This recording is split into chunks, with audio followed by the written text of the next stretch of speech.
نحمده ونصلي على رسوله الكريم. آپ حضرات کے سامنے ابھی مولانا ابراہیم صاحب نے جو سوالات پیش کیے، اس میں پہلا سوال یہ ہے کہ سود کی جو رقم ہے، انٹرسٹ کی رقم، ہم یہاں سے کسی اور جگہ بھیجنا چاہتے ہیں تو بھیج سکتے ہیں کہ نہیں. دوسرا سوال یہ ہے کہ زکوٰۃ کی رقم بھی ہم اپنے ملک میں کسی اور جگہ بھیجنا چاہتے ہیں تو بھیج سکتے ہیں کہ نہیں. ساتھ ساتھ زکوٰۃ کی رقم سے پارسل وغیرہ ہم کپڑوں کا وغیرہ کتابوں کا بھیجتے ہیں تو وہاں تو صرفہ ہوتا ہے، خرچ ہوتا ہے، تو زکوٰۃ کی رقم اس خرچ کے اندر لگا سکتے ہیں یا نہیں لگا سکتے، یہ سوال انہوں نے کیا ہے. پہلی بات تو یہ ہے کہ آپ سب حضرات ہی جانتے ہیں الحمدللہ کہ زکوٰۃ کی ادا کرنے کے لیے تملیک کا ہونا ضروری ہے. یعنی جو زکوٰۃ نکالنے والا ہے، مالدار انسان ہے جن کے اوپر زکوٰۃ فرض ہوتی ہے، وہ زکوٰۃ اپنا مال کسی غریب اور مستحق کو دے کر اس کو مالک بنانا ضروری ہے. مالک بنانے کے بغیر زکوٰۃ ادا نہیں ہوتی. اسی وجہ سے آپ جانتے ہیں کہ زکوٰۃ کی رقم کو پارک کے اندر خرچ کرنا، مسجد کی تعمیر کے اندر ادا کرنا یا کوئی مسافر خانے کے لگانا، یہ درست نہیں. کوئی انسان مر گیا اور غریب اور مفلس ہے تو اس کے کفن دفن کے اندر، قبر کھودنے کے اندر زکوٰۃ کی رقم ڈائریکٹ استعمال کرنا یہ جائز نہیں، اس لیے کہ مسجد کے بنانے میں زکوٰۃ کا کوئی مالک نہیں. اگر منتظم اور کمیٹی کے حضرات کو زکوٰۃ کی رقم دی جاتی ہے تو وہ مالک نہیں ہوتے، بلکہ وہ تو فقط وکیل کی حیثیت رکھتے ہیں کہ بھئی ہماری رقم آپ ان کے منتظم ہے، لہذا اس مسجد کے اندر استعمال کریں. تو ہم ان کو مالک نہیں بناتے، محض وہ تو وکیل ہوتے ہیں. لہذا مسجد کے بنانے کے اندر اس زکوٰۃ کی رقم کا کوئی مالک نہیں ہوا. غریب کا قرض کا یتیم جو انسان مر گیا ہے اور وہ غریب ہے، اس کے کفن دفن کے ڈائریکٹ ادا کرتے ہیں یا قبر کھودنے میں جو ضروری چیزیں ہوتی ہیں اس کے استعمال کرنے کے اندر بھی کوئی مالک نہیں ہوتا. اس لیے زکوٰۃ کی رقم کا اس میں استعمال کرنا جائز نہیں. اسی طریقے سے سمجھیے کہ جب ہم کوئی پارسل کرتے ہیں کپڑوں کا، کتابوں کا، اور اس میں زکوٰۃ کی رقم جو خرچہ ہوتا ہے اس میں لگانے کی وجہ سے اس زکوٰۃ کی رقم کا کوئی مالک نہیں ہوتا. اس طریقے سے خرچ کرنے میں زکوٰۃ ادا نہیں ہوگی. لہذا ہمارا جو صحیح پیسہ ہے وہ اس میں لگنا چاہیے، سود کا پیسہ بھی اس میں نہیں لگنا چاہیے، صحیح پیسہ ہونا چاہیے. اور زکوٰۃ کی رقم ان چیزوں کے اندر ادا کرنا درست نہیں ہے. زکوٰۃ اپنے ملک کے ادا کرنا یہ کیسا ہے؟ اصل بات یہ ہے کہ زکوٰۃ کا جو مستحق اور حقدار ہو اس کو دینا چاہیے. اب جہاں زیادہ زکوٰۃ کی رقم کی ضرورت ہو، جہاں اس زکوٰۃ کی رقم کے حقدار زیادہ ہو، ایسے لوگوں کے اوپر زکوٰۃ بھیجنا یہ درست ہے. مثلا اپنے رشتہ دار ہیں وطن کے اندر، وہ غریب ہیں، تو یہاں سے وہاں زکوٰۃ کی رقم ہم نے بھیج دو رشتہ داروں کے لیے، بشرطے کہ وہ حقدار ہے تو درست ہے. اور وہاں رشتہ داروں کا ادا کرنے میں زکوٰۃ دینے کے اندر ڈبل ثواب ملے گا. ایک تو زکوٰۃ کے ادا کرنے کا، دوسرا اپنے رشتہ دار کے ساتھ حسن سلوک کرنے کا، نیک برتاؤ، اچھا تعلق رکھنے کا. تو دوسروں کو دینے کی بنسبت رشتہ داروں کو دینے میں وہاں مستحق ان کو بھیجنا جائے اور ڈبل ثواب ملے گا. اس طرح سے دینا یہ درست. یا دیگر جگہ کے مدارس سے جیسے یہاں چندے کے لیے آتے ہیں، یا پھر یہ ہے کہ بعض حضرات اپنے انڈیا مدارس کے اوپر براہ راست بھیج دیتے ہیں تو وہاں تعلیم ہوتی ہے. حقیقت میں وہ صحیح مصرف کے اندر پیسہ خرچ ہوتا ہے. جب زکوٰۃ کی رقم کو چونکہ وہاں پر وہ مستحق ہیں اور اچھے کام میں صرف ہوتا ہے، تعلیم کے اندر، تعلم کے اندر، قرآن کی پڑھنے کے اندر، پڑھانے کے اندر، تو ایسی جگہ کے اندر بھی بھیجنا یہ درست ہے. اگر یہ بات نہ ہو، نہ مستحق ہو اور نہ وہاں کوئی زیادہ اچھا مصرف ہو، تو پھر علماء فرماتے ہیں ہمارے حنفیہ کے نزدیک اپنی زکوٰۃ اپنے یہاں صرف کرنی چاہیے، دوسری جگہ بھیجنا مکروہ ہے. لیکن اگر ایسی بات نہیں تو اپنی جگہ کی بنسبت یہاں بھی غریب ہے لیکن وہاں کا زیادہ غریب ہے، رشتہ دار ہے، تو اس کے لیے بھیجنا یہ درست ہے. یہ حکم انٹرسٹ اور جو سود کی رقم کا ہے ہمارے پاس ہے تو وہاں ہم بھیج دیتے ہیں غریب اور مستحق کو. تو اب اس کے لیے بھی ثواب کی نیت کے بغیر انٹرسٹ اور سود کی رقم کو بھیجنا یہ درست ہے. سود کی رقم کے اندر کسی کو دیوے تو وہ مستحق ہونا چاہیے. علماء فرماتے ہیں کہ ایسے آدمی کو دیوے کہ جو بہت ہی غریب ہو، جس کو کھانے پینے وغیرہ کا بھی मोहताजी हो, नहायत ज़रूरतमंद हो, ऐसे इंसान को हमारी सूद की रकम सवाब की नीयत के बगैर देना चाहिए। सूद की रकम देने के अंदर सवाब की अगर नहीं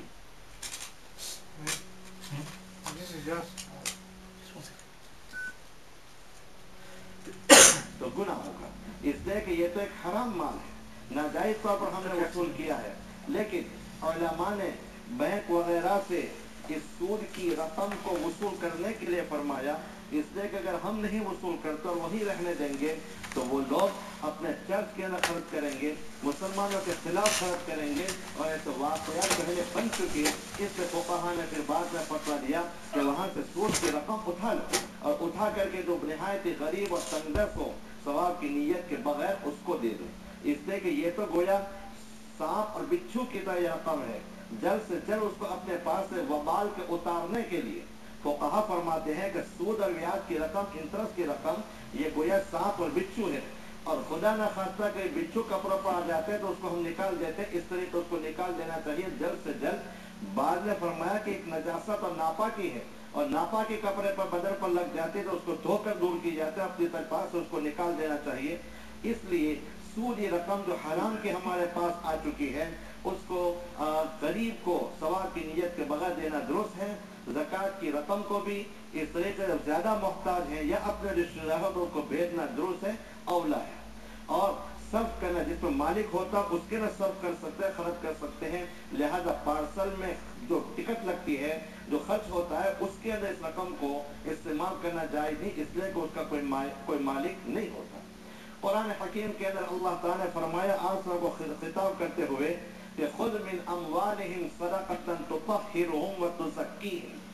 अल्लाह ताला ने फरमाया नबी करीम सल्लल्लाहु अलैहि वसल्लम खुद मिन अमवालिहिम सदक़तन, आप सहाबा किराम के मालों में से सदका को लीजिए।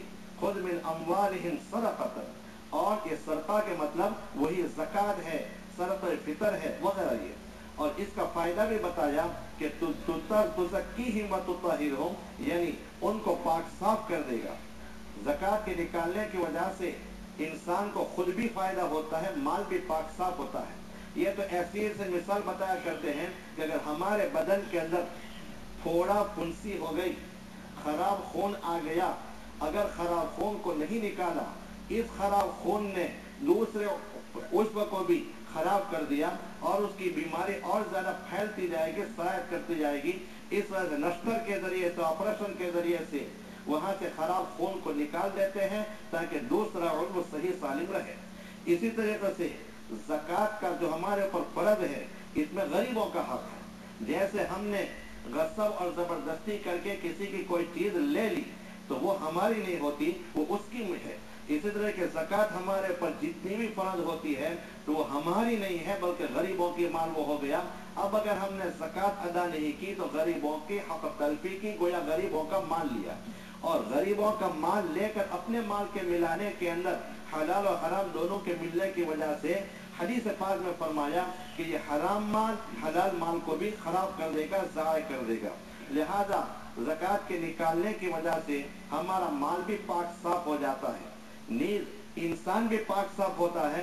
अल्लाह ताला की मोहब्बत मालूम होती है कि खून पसीने से कमाए हुए माल को वो हिफाजत नहीं करता, खजाना नहीं करता, बल्कि अल्लाह और रसूल सल्लल्लाहु अलैहि वसल्लम के फरमान की इताअत करते हुए अपने अजीज माल को भी वो निकालता है। वह अल्लाह ताला की मोहब्बत जाहिर होती है।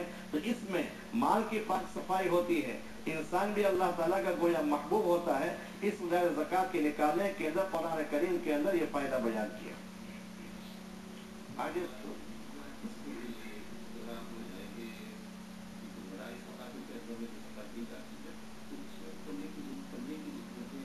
जी जी ये हजरत फरमाते हैं कि मदारिस और मकातिब के जो ज़कात की रकम भेजी जाती है क्या उसमें तमलीग की जरूरत है, यानी मालिक बनाना जरूरी है या नहीं? सही सवाल है। अभी हमने ये अर्ज किया कि ज़कात उसी वक्त अदा होगी जबकि गरीब को मालिक बना दिया जावे, बगैर मालिक बनाए हुए ज़कात अदा नहीं होती। लिहाजा तमलीग और मालिक बनाना लाजिम और जरूरी है। हमारे इंडिया के अंदर मतलब तमाम मदारिस के अंदर जामिया हुसैनिया जिसके साथ मेरा ताल्लुक है वगैरह मदारिस में यह किया जाता है कि गरीब तलबा बरत जो मुस्तती हैं, मालदार उनसे फीस ली जाती है और जो गरीब हैं उनको खाना खिलाया जाता है और उनसे कहा जाता है कि आपने जो खाना खाया तो गोया मदरसे क्या ये खाने की जो फीस है आपके ऊपर कर्ज हो गई, हम आपको ये रकम देते हैं, लीजिए आप ये रकम, और ये रकम जब उनके कब्जे में आ गई तो जाकर के ऑफिस में दूसरे जो मुंशी जी होते हैं उनको वो जमा करा देते हैं। इस तरीके से तरकीब करते हैं तो ये इस तरह से ज़कात अदा हो जाती है। और ज़कात का तमलीक भी हो गई कि गरीब ने 1 महीने तक 6 महीने तक जो मदरसे के अंदर खाया ये फीस उनके ऊपर कर्ज हो गई, लेकिन वो अदा नहीं कर सकता। मदरसे वालों के पास दी हुई जो ज़कात की रकम उस गरीब को दे देते हैं और वो अपने हाथ में लेने के बाद, कब्जा करने के बाद दूसरे इंसान को जो मदरसे के होते हैं उनको बतौर फीस का अदा कर देते हैं। तो इस तरीके से तमलीक होती है और ज़कात का मसरफ सही है और सही तौर पर ज़कात अदा होती है।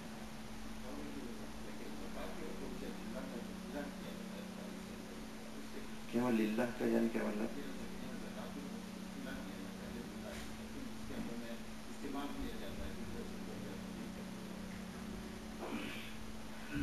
ज़कात की रकम से लिल्लाह का हिला मतलब शायद बुजुर्ग का ये हो कि एक ज़कात की रकम है, अब हमें किसी और को देना है तो आम तौर पर जो गरीब होता है मस्जिद के मौज़िन वगैरह उनको ज़कात की रकम दे दी जाती है कि भाई हमने आपको ये रकम दी, और हाथ में लेने के बाद फिर बाद में वो मुतवल्ली वगैरह को साहिब को ज़कात की रकम वापस कर दी जाती है। अब वो जो हिला समझते कि हमने तो इसको दे दी, अब वो मालिक हो गए, पाक साफ हो गई रकम, फिर वो जिसको देना चाहता है मालदार को वो ज़कात की रकम वो मालदार को दी जाती है। इस तरीके से हिला दुरुस्त नहीं, ये आपको मतलब है। तो ये हिला दुरुस्त नहीं, ये तो हम ऐसा कहा करते हैं कि ऐसा ही हुआ कि ज़कात की रकम एक हाथ में से लेकर दूसरे हाथ के अंदर रख दी, तो इस तरीके से हिला नहीं है। हिला तो वो सही होता है कि हमने किसी को ज़कात की रकम दे दी तो वो मुकम्मल तौर पर मालिक हो जावे, वो अपने इस्तेमाल में लाना चाहे, जो कुछ खर्च करना चाहे वो खर्च कर सकता है। अगर वो किसी को न देवे तो वो ज़कात के हिला करने वाले को किसी किस्म का कोई ऑब्जेक्शन, कोई एतराज न हो, मुकम्मल तौर पर मालिक बना दिया जावे तो ज़कात अदा होती है, वरना नहीं। बाकी रहा मकाती जो छोटे मदारिस हैं उसके अंदर भी हमारे सूरत वगैरह के अंदर ये हजरात चलाने वाले करते हैं कि चूंकि कोई ज़्यादा आमदनी नहीं होती तो बच्चे के लिए फीस मुकर्रर की जाती है, लेकिन वो बच्चा फीस अदा नहीं कर सकता, उसके माँ बाप गरीब है, तो ये जो ज़कात की रकम आई है वो बच्चे को दे दी जाती है कि चलो हम तेरी फीस अदा करने के लिए रकम देते हैं। फिर बच्चे के हाथ में जाने के बाद वो फिर मुंतजिम को, उस्ताद को दे देते हैं कि मेरी फीस जो बाकी है ट्यूशन के तौर पर ये, इस तरीके से बाल मकातीब के अंदर भी होता है। वरना ये जो इस तरीके से हिला किया जाए, किसी गरीब को दिया और फिर उसने फौरन वापस दे दिया, इसको हिला नहीं कहते, इस तरीके से ज़कात अदा नहीं होती।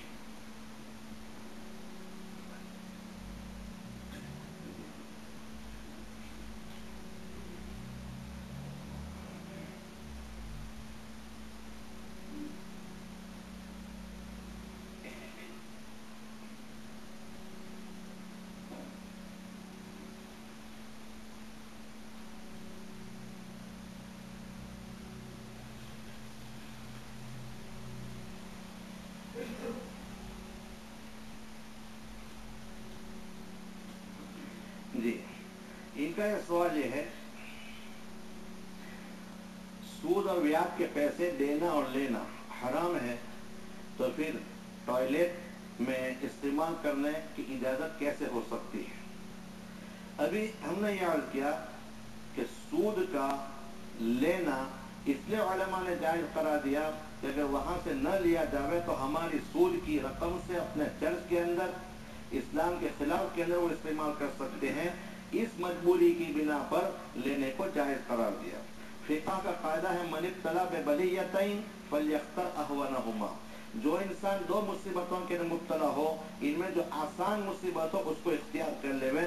मन इब्तला बिबलियतैन फल्यख्तर अहवनहुमा। हदीस पाक में आप सल्लल्लाहु अलैहि वसल्लम के सामने के दो बातें पेश आती, एक जरा ज्यादा तकलीफ देने वाली होती, दूसरे कम नुकसान वाली होती, तो आप सल्लम कम नुकसान वाली को इख्तियार फरमाते थे और ज्यादा नुकसान वाली को छोड़ देते। अब अगर सूद की रकम हम वहां से कभी हराम है, हम हराम है, अगर हम नहीं लेते इसका ख्याल करते हुए, तो दूसरी जो मुसीबत है कि इस्लाम के खिलाफ में इस्तेमाल की जाती है, इससे बचने के लिए सूद की रकम के लेने को जायज करार दिया। जब जायज करार दिया इस मजबूरी की बिना पर, तो हमारी रकम अगर है तो हम किसी भी अपनी सूद की रकम से इंसान किसी भी किस्म का कोई फायदा नहीं उठा सकता। अलबत्ता गरीब को दे दिया, अब गरीब चाहे तो अपने टॉयलेट के अंदर, अपने खाने के अंदर, अपने कपड़ों के अंदर, अपनी जरूरत के अंदर बच्चों के ऊपर खर्च करना चाहे, उसके लिए जाए है तो जिस सूरत के अंदर वो खर्च करना चाहता है वो खर्च कर सकता है। लिहाजा इस तरीके से, या कभी मस्जिद का बैतुल खला और टॉयलेट बनता है और वहां पर पाक और साफ नहीं मिल सकती, तो मुसल्लियों में से किसी के पास है, उसको उन्होंने दे दिया और उसकी रकम खर्च की, तो अपने इस्तेमाल में नहीं आई बल्कि मस्जिद के मुसल्लियों के लिए हुई, रिफाए आम के लिए हुई, पब्लिक कामों के लिए हुई, लिहाजा उसके इस्तेमाल करने की भी इजाजत दी है। लेकिन अपनी सूद की रकम ये समझता है कि ये नापाक है तो हम अपने टॉयलेट के लिए इस्तेमाल करें, ये इस्तेमाल करना ये जायज नहीं है। तो लेने की इजाजत, ये दो मुसीबतों में से हल्की मुसीबत को इख्तियार किया, हमारी रकम से चर्च के अंदर शरीयत के खिलाफ कानून के इस्तेमाल न हो, इसलिए लेने की इजाजत दी गई है। कोई पर इन्होंने लिखा है कि ब्याज में पैसा गरीब को सवाब की नियत के बगैर, तो वो तो सवाब की नियत के बगैर हुआ, सवाब आ गया। अगर सवाब की नियत रखता है तो हराम माल के सवाब की नियत करना कुफ्र का खौफ है। काफिर तो नहीं होगा लेकिन काफिर हो जाने का खौफ है। कोई पर हालत में ब्याज देवों के लेवों क्या जायज हो सकता है? जायज हो सकता है। तो जाहिर बात है कि सूद की हुर्मत बहुत ज्यादा है। नबी करीम सल्लल्लाहु अलैहि वसल्लम ने फरमाया कि सूद का एक दिरहम 3 माशा 12 माशे का 1 तोला होता है, तो 3 माशे के बराबर 1 दिरहम होता है। फरमाया कि 1 दिरहम जानने के बावजूद सूद का लेकर के इस्तेमाल करता है, तो गोया 36 मरतबा अगर कोई इंसान अपना मुंह काला करता है उससे ज्यादा संगीन और बुरा है। दूसरी रिवायत में आपने फरमाया कि सूदी मामला करना, सूद का लेना ऐसा है जैसे कोई इंसान जानबूझकर अपनी माँ से काला मुंह करे, और वो जितना शदीद और वईद है, तो जानबूझकर सूद की रकम लेना इतना ही बुरा है। इस वजह से आपने फरमाया कि दाउल रिबा व रिबा, सूद को भी छोड़ दो, और सूद होने में शक है तो ये शक वाली चीजों को भी छोड़ दो। दाउल रिबा व रिबा, सूद को भी मत लो और सूद में होने में शुबा है उसको भी मत लो। इसी वजह से फरमाया कि लाअनल्लाहु आकिल रिबा व मुकिलहु व शाहिदैहि व कातिबहु। हदीस पाक में आपने फरमाया कि अल्लाह ताला और रसूल सल्लल्लाहु अलैहि वसल्लम लानत फरमाते हैं आकिलहु सूद लेने वाला, मुकिलहु सूद खिलाने वाला, दूसरे को सूद देने वाला, शाहिदई कोई मामला है और सूद का मामला होता है उसमें कोई गवाह बन गया उसके ऊपर भी लानत है, और कातिब सूदी मामले को जो लिखने वाला है उसके ऊपर भी आप सल्लल्लाहु अलैहि वसल्लम ने लानत फरमाई। और फरमाया कुल्लुहुम सवा, कि अल्लाह और रसूल सल्लल्लाहु अलैहि वसल्लम की लानत के अंदर ये तमाम के तमाम गुनाह के अंदर बराबर हैं। सूद लेने वाला, देने वाला, लिखने वाला और इस मामले के अंदर गवाह रहने वाला, ये चारों के ऊपर लानत आई है। और फरमाया कि ये सब के सब गुनाह के अंदर बराबर के शरीक है। बहरहाल इस तरीके से सूद का लेना और देना जायज नहीं है। लिहाजा बगैर सूद का लेना ये तो किसी सूरत में नहीं। हम आपस में मामला करते हैं वो दुरुस्त नहीं। बैंक से हमने रकम जमा करा दी, वहां से जो सूद मिलता है उसको लेने के लिए हमने पहले बता दिया है।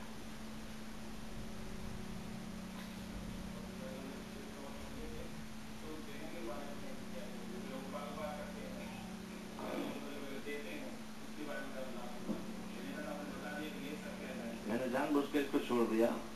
बहरहाल सूद देना जायज नहीं, सूद लेना तो जायज नहीं। सूद देना, अगर गवर्नमेंट ऐसी है कि इसके बगैर हमारा काम चल ही नहीं सकता, हमारा काम चल ही नहीं सकता, हमारा काम नहीं होता, तो इस्तिरार शदीद में हमने इशारा कर दिया कि ऐसी सख्त मजबूरी की सूरत में सूद देने की गुंजाइश उलमा ने लिखी है, शामी के अंदर है। लेकिन हमारा काम चलता है, जरा देर से काम होगा, लेकिन हमारे काम में कोई खराबी नहीं होगी, तो ऐसी सूरत में जायज नहीं है। हमारा गुजरान चल सकता है, लेकिन जरा ज्यादा मालदार बनने के लिए, ज्यादा बिल्डिंगें बनाने के लिए हम सूद दे करके हम लोन लेते हैं या अपना काम करते हैं, इस सूरत में जायज़ नहीं है। तो सूद देना भी जायज़ नहीं और सूद लेना भी जायज़ नहीं किसी सूरत में। इसकी वही हदीसों से आई सूद देने के मामले में, जबकि गवर्नमेंट से, जैसे खास करके इंडिया के अंदर होता है कि जब तक वो तो कहते हैं कि वजन रखो वरना कागज उड़ जाएगा, वो तो कहते ही हैं कि कागज वजन रखो वरना कागज उड़ जाएगा, तुम्हारा काम नहीं होगा जब तक तुम, तो हमारा काम नहीं होता और होगा नहीं जब ये बात हो। तो अल्लामा शामी रहमतुल्लाह ने फरमाया कि ऐसी सूरत के अंदर दे देने की इजाजत है, समझे। लेकिन वो भी सूदी रकम नहीं। बाद लोग कहते हैं कि सूद है तो सूद की रकम देना जायज नहीं, क्योंकि अगर सूद की रकम हमने इस मकसद के लिए दी है तो गोया अपनी सूद की रकम से हम ही फायदा उठाने वाले हुए, इस जानी लिल्लाह में से देना चाहिए। लेकिन एक इंसान बगैर सूद लिए हुए काम हो सकता है, कोई ताखिर से होगा, देर से होगा, या काम कर सकता है, गुजरान कर सकता है, अच्छी तरह खा पी सकता है, लेकिन ज्यादा मालदार बनने के लिए सूदी रकम लेता है, मॉर्गेज लेता है, लोन लेता है, ये जायज नहीं होगा।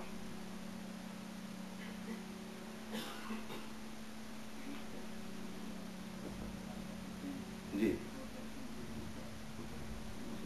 हाँ हाँ जी जी जी।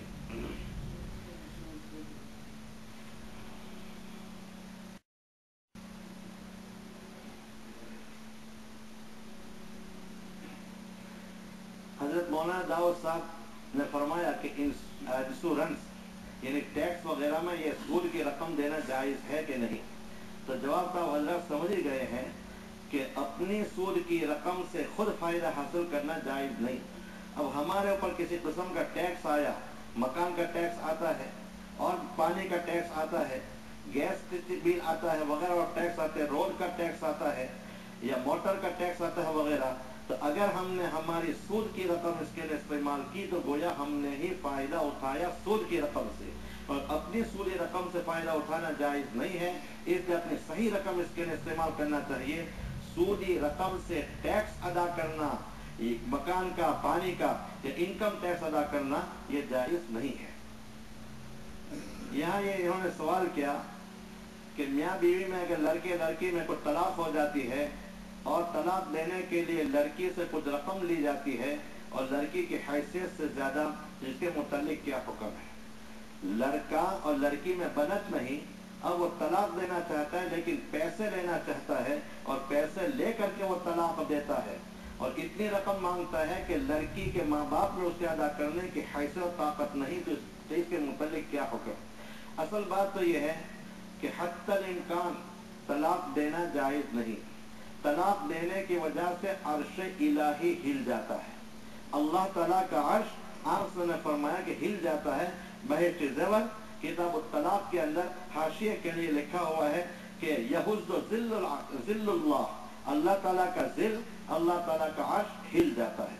रोजाना शैतान पानी के ऊपर अपना तख्त बिछाता है। वकाना अर्शुहु अलल मा, तो अल्लाह ताला का तख्त पानी के ऊपर था। वो बहस अलग है कि पानी क्या है वगैरह। तो अब अल्लाह का मुकाबला करने के लिए शैतान को अल्लाह ने कुदरत दे दी है, इस वजह से रोजाना पानी के ऊपर अपना तख्त बिछाता है और उसके जो हवारियीन है, आवान और मददगार हैं, चेहरे चट्टे वगैरह जमा होते हैं और उनको कह सुना करके फिर दुनिया में भेजता है कि तुमसे जो कुछ हो सके इंसानों से गुनाह कराओ। फिर शाम को अपना दरबार भरता और पानी के ऊपर तख्त बिछाता है, वो तमाम चेहरे शैतान आ जाते हैं। कोई कहता है कि तेरे पास से जाने के बाद मैं गया और खुदा इंसान को शराब पीने में मुब्तला कर दिया। वो कहता है कि तूने कोई काम नहीं किया। कोई कहता है कि मैंने जुगार खेलने के अंदर, माँ बाप की नाफरमानी के अंदर, वही बहुत बड़ा गुनाह है।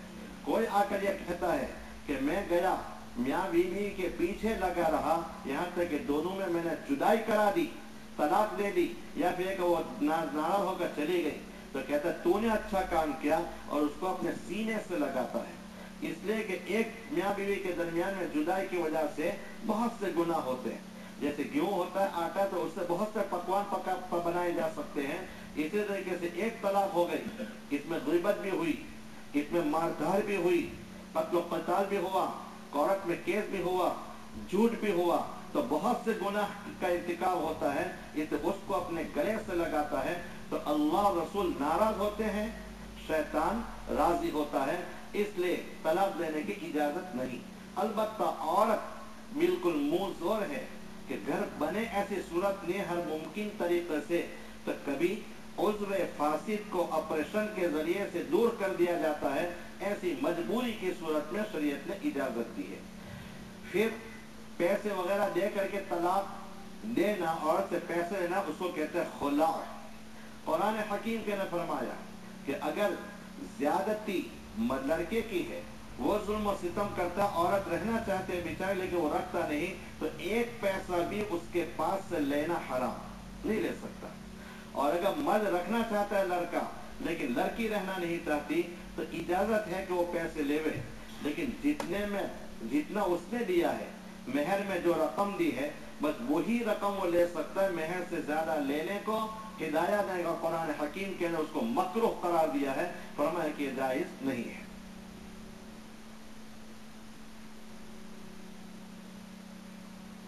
انہوں نے یوں کہا کہ اہل حدیث اور غیر مقلد کے پاس سے طلاق وغیرہ لینا یہ جائز ہے یا جائز نہیں ہے، اس کے متعلق کیا حکم ہے؟ اصل بات یہ ہے کہ ہمارے اہل سنت والجماعت تمام صحابہ کرام رضوان اللہ علیہم اجمعین، تابعین، تبع تابعین اور چاروں امام ابو حنیفہ، امام شافعی، امام مالک، احمد رحمۃ اللہ علیہ اور تمام بزرگان دین کا یہ عمل ہے اور ان کا متفقہ فیصلہ ہے کہ اگر انسان نے 3 طلاق دے دی، چاہے تو لکھ کر چاہے زبان سے کہ تجھے 3 طلاق، یا یوں کہا کہ تجھے طلاق طلاق طلاق، یہ چھوٹا چھوٹا، تو 3 طلاق ہو جاتی ہے۔ اب حلالے کے بغیر عورت مرد کے لیے جائز نہیں۔ غیر مقلدین یہ کہتے ہیں کہ ایک ساتھ اگر طلاق دے دی کہ تجھے طلاق طلاق طلاق، تو ایسی صورت میں 3 طلاق نہیں ہوتی بلکہ 1 طلاق ہوتی ہے۔ یہ ایک ضعیف حدیث سے ابو داؤد شریف کی روایت ہے، رکانہ کا واقعہ آتا ہے جس کے اندر، لیکن خود ابو داؤد کا حدیث کا مطالعہ کرنے سے اس کے اندر تعارض معلوم ہوتا ہے۔ خود اس ابو داؤد شریف کے نیچے یہ لکھا ہے کہ حضرت عبداللہ بن عباس کی روایت آتی ہے کہ لوگ طلاق دینے میں اللہ اس کے رسول کی نافرمانی کرتے ہیں اور پھر کہتا ہے یبن عباس یبن عباس، اے عبداللہ بن عباس، کوئی اب طریقہ کوئی ہیلا نکالو کہ ہم دونوں میاں بیوی کے طریقے سے رہیں اور ہمیں حلالہ کی ضرورت نہ پڑے۔ حضرت عبداللہ بن عباس خود فرماتے ہیں جو رئیس المفسرین ہیں کہ اللہ اس کے رسول کی بات تو مانی نہیں، اور اب ابن عباس وغیرہ کہتے ہیں اللہ نے فرما دیا کہ جب 3 طلاق دے اور 3 طلاق واقع ہو جاتی ہے۔ بہرحال 3 طلاق دینے کی وجہ سے تمام ائمہ اربعہ صحابہ کرام تابعین غیر مقلدین کا استدلال کرنا ایک ضعیف روایت ہے اور یہ کسی طریقے میں جائز نہیں۔ بہرحال فَإِن طَلَّقَهَا فَلَا تَحِلُّ لَهُ مِن بَعْدُ حَتَّى تَنكِحَ زَوْجًا غَيْرَهُ۔ فَإِن طَلَّقَهَا مِن بَعْدُ، پہلے 2 طلاق دی، اس کے بعد 1 طلاق دے دی تو 3 طلاق ہو گئی۔ فَلَا تَحِلُّ لَهُ حَتَّى تَنكِحَ زَوْجًا غَيْرَهُ، یہاں تک کہ حلالے کے لیے دوسرے مرد سے شرعی طور پر عدت گزارنے کے بعد نکاح کرے۔ وہ دوسرا انسان بھی اس کے ساتھ رہے گا میاں بیوی کی طرف، پھر اس کو طلاق دے گا، اس کی عدت گزرے گی، اس کے بعد شوہر اول سے نکاح ہو سکتا ہے، اس کے بغیر نہیں۔ ہمارے یہاں بیچارے بعض نادان جو ہوتے ہیں جن کو دین سے کوئی واسطہ اور کوئی تعلق نہیں، کبھی مسجد کا منہ نہیں دیکھا، ایسے لوگوں میں جب واقعات پیش آتے ہیں تو ہمارے پاس آتے ہیں، قرآن اور حدیث ان کو ہم سمجھاتے ہیں، ان کی سوال سمجھ میں آتی ہے۔ لہذا غیر مقلدین سے مسئلہ لینا یہ جائز نہیں ہے، اور اگر ایسا کر لیا تو حرام کام کرنے والے ہوں گے، زنا میں مبتلا ہوں گے۔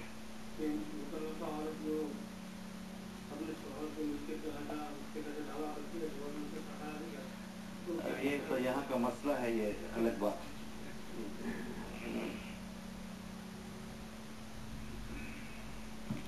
یہاں پر حضرات نے سوال کیا ہے کہ کوئی انسان کو سفر وغیرہ کرتا ہے یا کسی اپنی ضرورت کے لیے باہر گیا اور وہاں پر انگلش ٹوائلٹ ہے اور اس کے بیٹھنے کی جگہ ہے وہ بھی ناپاک ہے، اب اس کو استنجے کی ضرورت پیش آئی تو آیا وہ انسان کس طریقے سے اپنا پیشاب پاک وغیرہ کرے گا؟ چھوٹے استنجے خصوصی طور پر، تو کیا کھڑے ہو کر کے وہ استنجا کر سکتا ہے کہ نہیں؟ بہرحال حدیث پاک میں ہمارے سامنے اس کا نمونہ موجود ہے۔ ایک مرتبہ نبی کریم صلی اللہ علیہ وسلم ان النبی صلی اللہ علیہ وسلم اتا سباتۃ قوم فبال قائما، अबू दाऊद शरीफ की रिवायत है, अन्ना नबी सल्लल्लाहु अलैहि वसल्लम अता सुबातत कौमिन फबाला काइमन। कौम का कूड़ा खाना, जिसको हम कहते हैं कचरा पेटी, आपके यहाँ भी मकान के बाहर होता है कचरा पेटी, हमारे यहाँ भी होता है जिसको हम कहते हैं उकैरा, उकैरा कचरा पेटी, वहाँ आप तशरीफ लाए। फबाला काइमन, आपने खड़े होकर पेशाब फरमाया। क्यों खड़े होकर पेशाब फरमाया? मुहद्दिसीन ने बहुत सी तवजीहात और सबब और कारण बयान किए। उनमें एक सबब ये भी था कि वो तो चूंकि नापाक जगह थी, वहाँ बैठने में आपका बदन और कपड़े मुबारक के खराब होने का अंदेशा था, इस वजह से आपने खड़े होकर पेशाब फरमाया। ये जो सवाल के हल निकल आया हदीस पाक से, आपके फाइल से, अगर ऐसी कोई जरूरत पेश आ जावे तो एहतियात के साथ खड़े होकर पेशाब करने की इजाजत है, लेकिन बगैर जरूरत के खड़े होकर पेशाब करना ये जायज नहीं, इसलिए कि ये अंग्रेज का तरीका है और गैरों के साथ इसके अंदर मुशाबहत लाजिम आती है।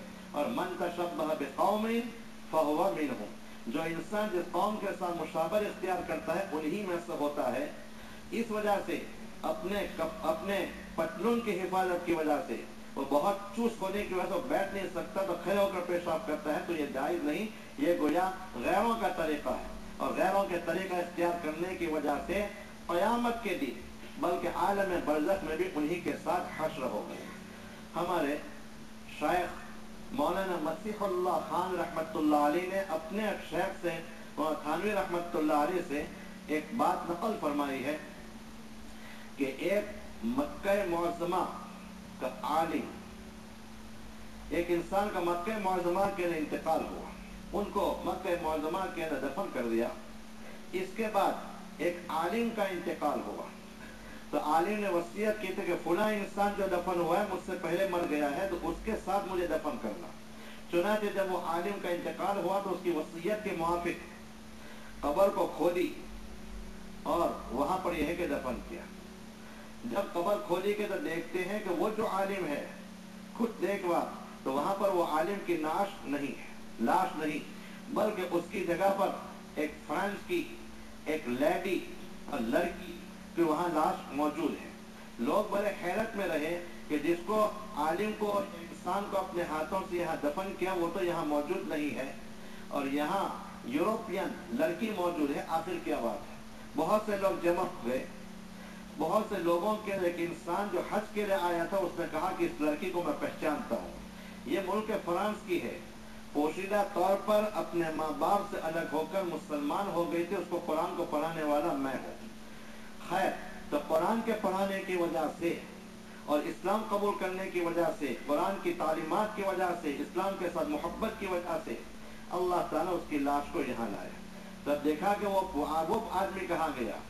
चुनांचे एक जो पहले दफन हुआ था उसको जो जान पहचान वाला था, एक आदमी को उस आलिम के साथ कर दिया, मुल्क फ्रांस भेजा और उस लड़की के माँ बाप से कहा तुम्हारी लड़की की लाश को हमने वहाँ देखा है, तब यहाँ खोलना चाहते, इजाजत दी। तो मालूम हुआ कि वो इंसान जिसको मक्के मुअज़्ज़मा के जन्नतुल मुअल्ला के अंदर दफन किया गया था, वो मुल्क फ्रांस के अंदर है, यूरोपियनों के साथ मदफून है। तहक़ीक़ करने पर मालूम यह हुआ, तो वो कहा कि वो इंसान हमेशा फर्ज गुस्ल से नफरत करता था और ये कहता था कि इन यूरोपियनों के, अंग्रेजों में कितनी अच्छी बात है कि फर्ज गुस्ल नहीं है, गुस्ल करना लाजिम नहीं।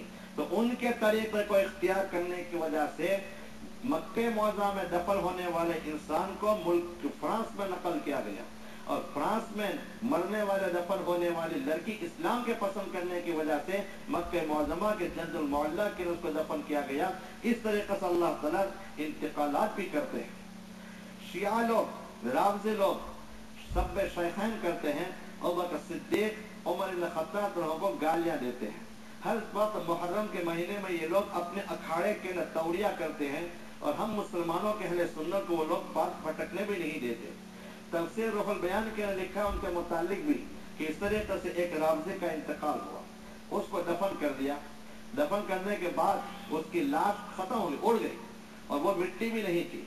उन लोगों ने कहा कि ये शायद अहले सुन्नत वल जमात लोगों का ये शरारत है कि हमारे आदमी को यहाँ से निकाल दिया। दूसरी मरतबा दफन किया, तीसरी मरतबा दफन किया, यहाँ तक कि हर मरतबा इसी तरीके से होता रहा। तब वो समझे कि ये मिन जानिबिल्लाह है। फकत नाश ही खत्म नहीं हुई बल्कि जो मिट्टी वगैरह है वो भी खत्म हो गई, वो भी उड़ गई, ताकि ये शुबा ना हो कि नाश इन लोगों ने निकाल ली हो। तो चूंकि अल्लाह और रसूल सल्लल्लाहु अलैहि वसल्लम की नाफरमानी सहाबा किराम को वो गालियां दिया था बुरा भला, इस वजह से उसकी लाश को भी अल्लाह ताला ने जमीन के नहीं रखा बल्कि बाहर निकाल करके फेंक दिया।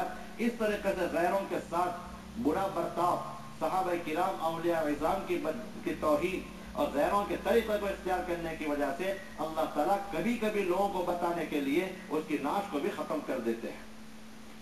खैर, तो बाहर बात यहाँ से चली है भाई कि इस तरीके से खड़े होकर पेशाब करना मजबूरी की सूरत में दुरुस्त है, लेकिन किसी बगैर मजबूरी के यह जायज नहीं है। दूसरा, इनका सवाल यह है कि लड़के और लड़की के दरमियान में मोहब्बत हो गई, नाजायज ताल्लुकात हो गए, हमल भी रह गया। मजबूरी है, ज़ाहिर बात है कि अब हमल भी रह गया, नाजायज तौर पर इन दोनों का निकाह करा दिया और हमल की मुद्दत कम से कम 6 महीने है। वह हमलुहु व फिसालुहु सलासून शहर, हमल और दूध का छुड़ाना 30 महीने के अंदर होता है, तो हमल जो होता है कम से कम 6 महीना। निकाह होने के बाद अगर लड़की को बच्चा पैदा हुआ पूरे 6 महीने पर, तो वो गोया हलाली कहलाएगा, साबित नस्ब होगा, इसी का होगा। 6 महीने में एक दिन भी कम हो तो फिर वो हलाली नहीं होगा, कम से कम 6 महीने।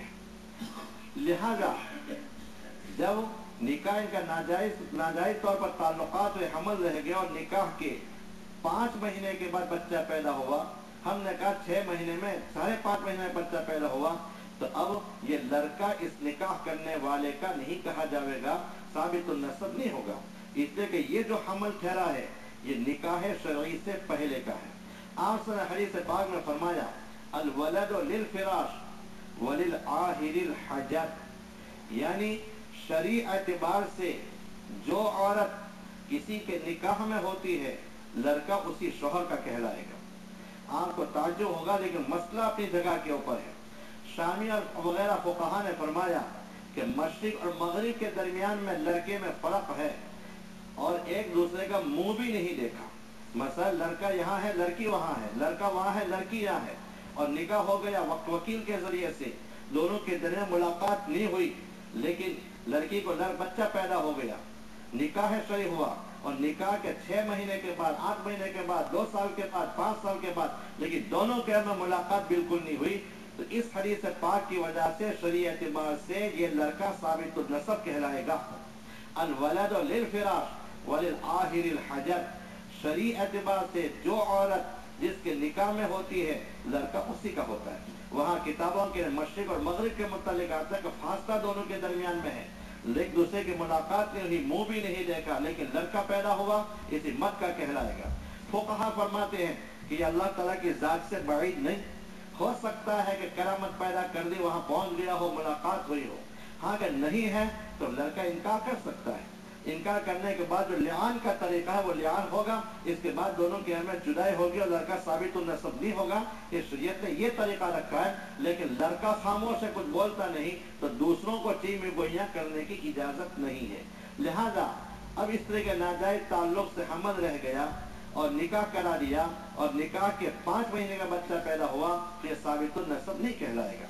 लेकिन अब जबकि इसी का नुत्फा और हमल है, इस बच्चे को क्या करेगा? ऐसी सूरत के अंदर बच्चे की गौर और पर्दात करेगा, परवरिश करना उसका एक अखलाकी फर्ज है, अगर वो बच्चा साबित नस्ब नहीं होगा।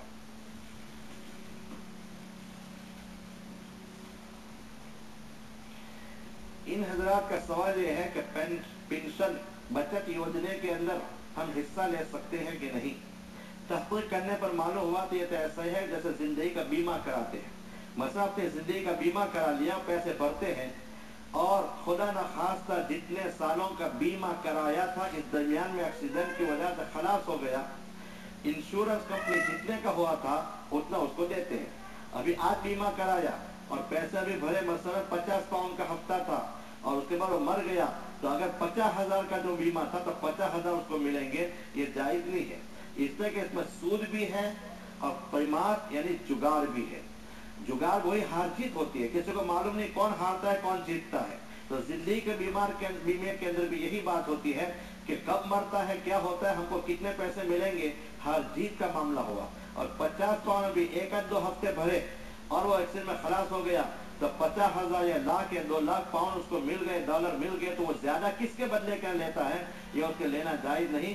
तो ब्याज उसको कहते हैं अपनी असली रकम से जायद जो कुछ मिलता है बगैर किसी मुआवजे के, वो है सूद। बैंक में हम जमा कराते हैं तो उसके ऊपर जो इंटरेस्ट मिलता है हमारी असल रकम से जो जायद हुआ तो ये सूद हुआ, ले लो गरीब को दे दो। लेकिन यहाँ पर इस तरीके से इस योजना के अंदर, पेंशन बचत के अंदर ये जिंदगी के बीमे की तरह हुआ, उसका जमा उसमें हिस्सा लेना ये जायज नहीं होगा। सूदी मामला करना, जो हमने हदीस बयान की कि अपनी माँ से मुंह करने से भी ज्यादा बदतर, और 36 मरतबा मुंह करने से में जितना गुना उससे ज्यादा बदतर एक दिरहम के सूद के लेने में, तो यहाँ पे इसके लिए इस्तेमाल करने में इसी तरीके से है। जब जायज ही नहीं है इसमें हिस्सा लेना और हराम रकम हुई तो ज़कात का मसला भी नहीं आता।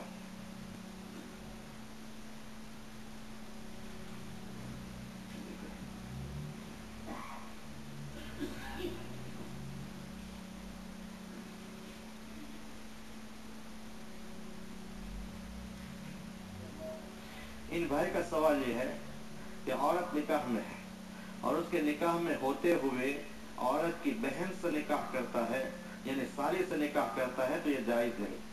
अन तजमऊ बैन अल-उख्तैन, कुरान हकीम में फरमाया कि 2 बहनों को एक साथ निकाह में जमा करना जायज नहीं है, इसलिए कि फुक़हा ने इल्लत बयान फरमाई, सबब बयान फरमाया कि इसमें दोनों बहनों के दरमियान में जो आपस में मोहब्बत, इस मोहब्बत को खत्म करना है। सभी जानते हैं कि जो एक मर्द की 2 औरतें होती है तो दोनों औरतों में आपस के अंदर इख्तिलाफ होता है, हसद और बुग़्ज़ पैदा होता है। लिहाजा अब यह है कि 2 बहनों को जमा कर दिया तो ये रिश्तेदारी को खत्म करना लाजिम आता है, इससे जायज नहीं और निकाह ही सही नहीं। और जब निकाह ही सही नहीं तो किसी ने ऐसा कर लिया तो ये जो असल मनकोहा जो है बाद में जिसने कहा उसकी असल बहन, वो उसके निकाह में से जाएगी नहीं। इसी तरह से अगर खुदा न खातर वयाद बिल्ला साली से अगर गुनाह कर लिया तो इस वजह से वो जो असल औरत है वो निकाह से निकलती नहीं। सूद पर मकान लेने के बारे में कहा गया, अब यहाँ का मसला है तो इसका मसला यहाँ के उलमा से पूछ लीजिए।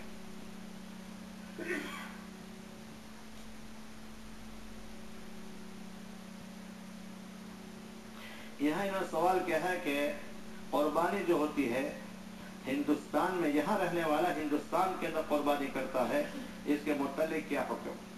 इन्होंने ये भी लिखा है कि इसलिए कि वहाँ यहाँ की बनिस्बत पर कम कीमत के अंदर कुर्बानी हो जाती है, तो ये असल में इन्नमल अमालु बिन्नियात, अमाल का दारोमदार नीयत के ऊपर है। इस नीयत से कि यहाँ कुर्बानी करेंगे तो ज्यादा हमें कीमत खर्च करनी पड़ेगी, और हम इंडिया में अपने मुल्क के अंदर अगर कुर्बानी कराएंगे तो हमें कम कीमत के अंदर कुर्बानी अदा हो जाएगी। कुर्बानी तो अदा हो जाएगी, लेकिन उन्होंने जो नीयत की है तो उनकी ये सवाब में कमी होगी, कुर्बानी दुरुस्त हो जाएगी।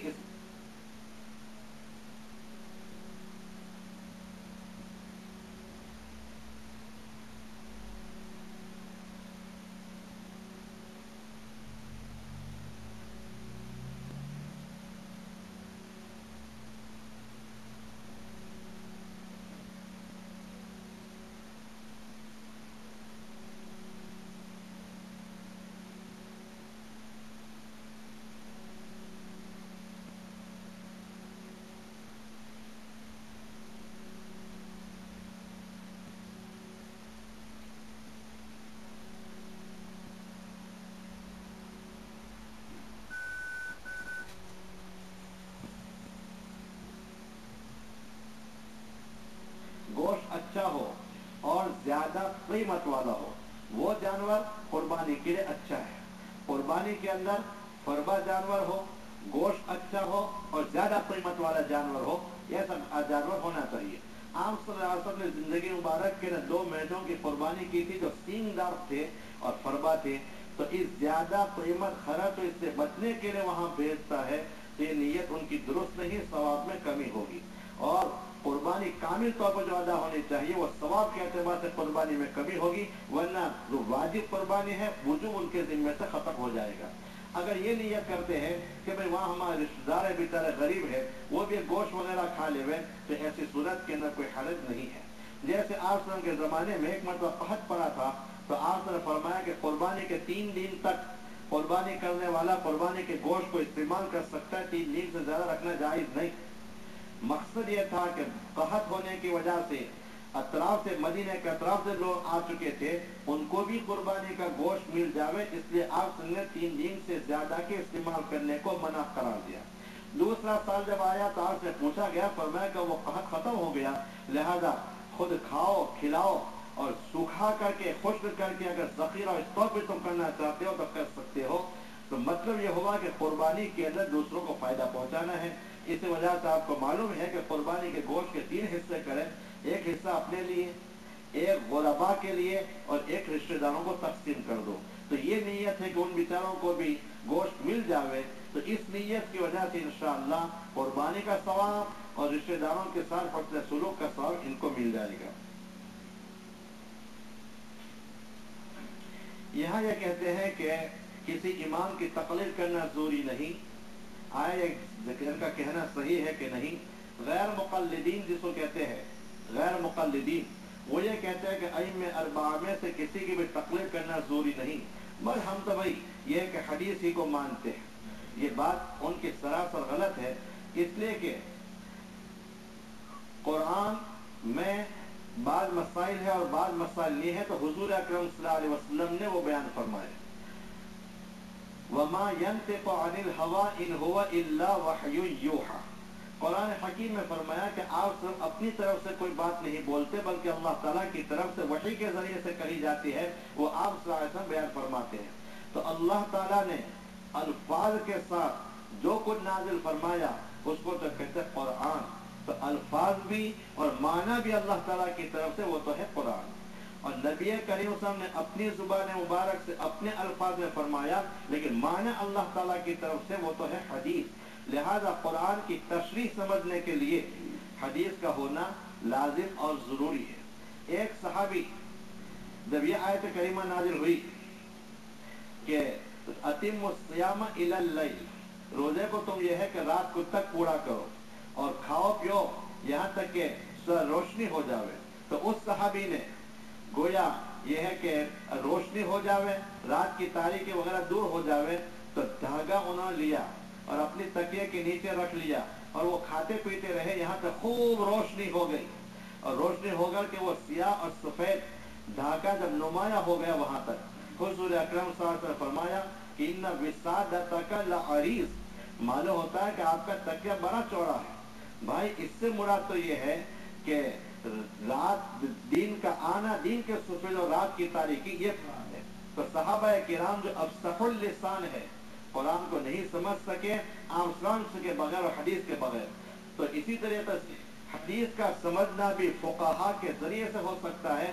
आमतौर पर दवाखाने में चला गया और दवा के लिए कुछ ये है कि बुक भी मिलती है, तो बुक में देखने की वजह से वो डॉक्टर नहीं बनता, बल्कि खुद अपना भी नुकसान करेगा, दूसरों को भी नुकसान करेगा, बल्कि उसको अब पढ़ना पड़ता है और कोर्स पूरा करने के बाद प्रैक्टिस करनी पड़ती है किसी होशियार डॉक्टर के पास, तो कहीं जाकर के उसको इजाजत मिल जाती है, वरना कानूनी तौर पर वो इंसान मुजरिम होता है। इसी तरीके से बहुत से मसाइल हमारे सामने नहीं होते। आखिर वो क्या, हुजूर अकरम सल्लल्लाहु अलैहि वसल्लम के सामने एक इंसान आया कि मेरा रोजा है, मैं अपनी बीवी के साथ बातचीत वगैरह जो मोहब्बत के साथ होती है, इस करने में क्या है? आपने फरमाया नहीं कर सकते, मुलाबत वगैरह। दूसरे फरमाया आप कर सकते हैं। अब देखिए एक ही हदीस है, एक हदीस में एक कोई ले यजूज फरमाया नाम और दूसरे के इनकार फरमाया। इसकी तवजीहात कौन बयान फरमाएगा? ये मुहद्दिस और फुक़हा तो बयान फरमाएंगे कि पहला जवान था जिसको इनकार किया, दूसरा बुरा था जिसके लिहाज से फरमाया। तो हदीस की तवजीहात को जानना फुक़हा के जरिए से मालूम। इसलिए गैर मुक़ल्लिदीन जो कहते हैं हम किसी की तक़लीद नहीं करते, ये दुरुस्त नहीं। वो खुद भी तो तक़लीद कर रहे हैं बहुत सी चीजों के अंदर। इसके मुतालिक तक़लीद ज़रूरी है कि नहीं? पाकिस्तान से भी, अपने इंडिया से भी बहुत सी किताबें शाये हो चुकी है। इसके दारुल देवबंद के अंदर सेमिनार भी कायम हुआ था। उसके अंदर एक सवाल ये भी था तकलीद के मुतालिक, हमने भी उसका मजमून लिख करके वहाँ, बल्कि हम खुद वहाँ हाजिर हुए थे उस सेमिनार के अंदर, जिसमें तकलीद ज़रूरी है। बहुत सी रसायल, बहुत से किताब मुफ्ती लादपुरी साहब बरकातहू की फतवा रखी में बड़ी तफसील के साथ तकलीद के मुतालिक है, और खुद इनका एक मुस्तक़िल रिसाला भी है। आप हजरात के पास होगा, उलमा किराम मौजूद उनके पास होगा।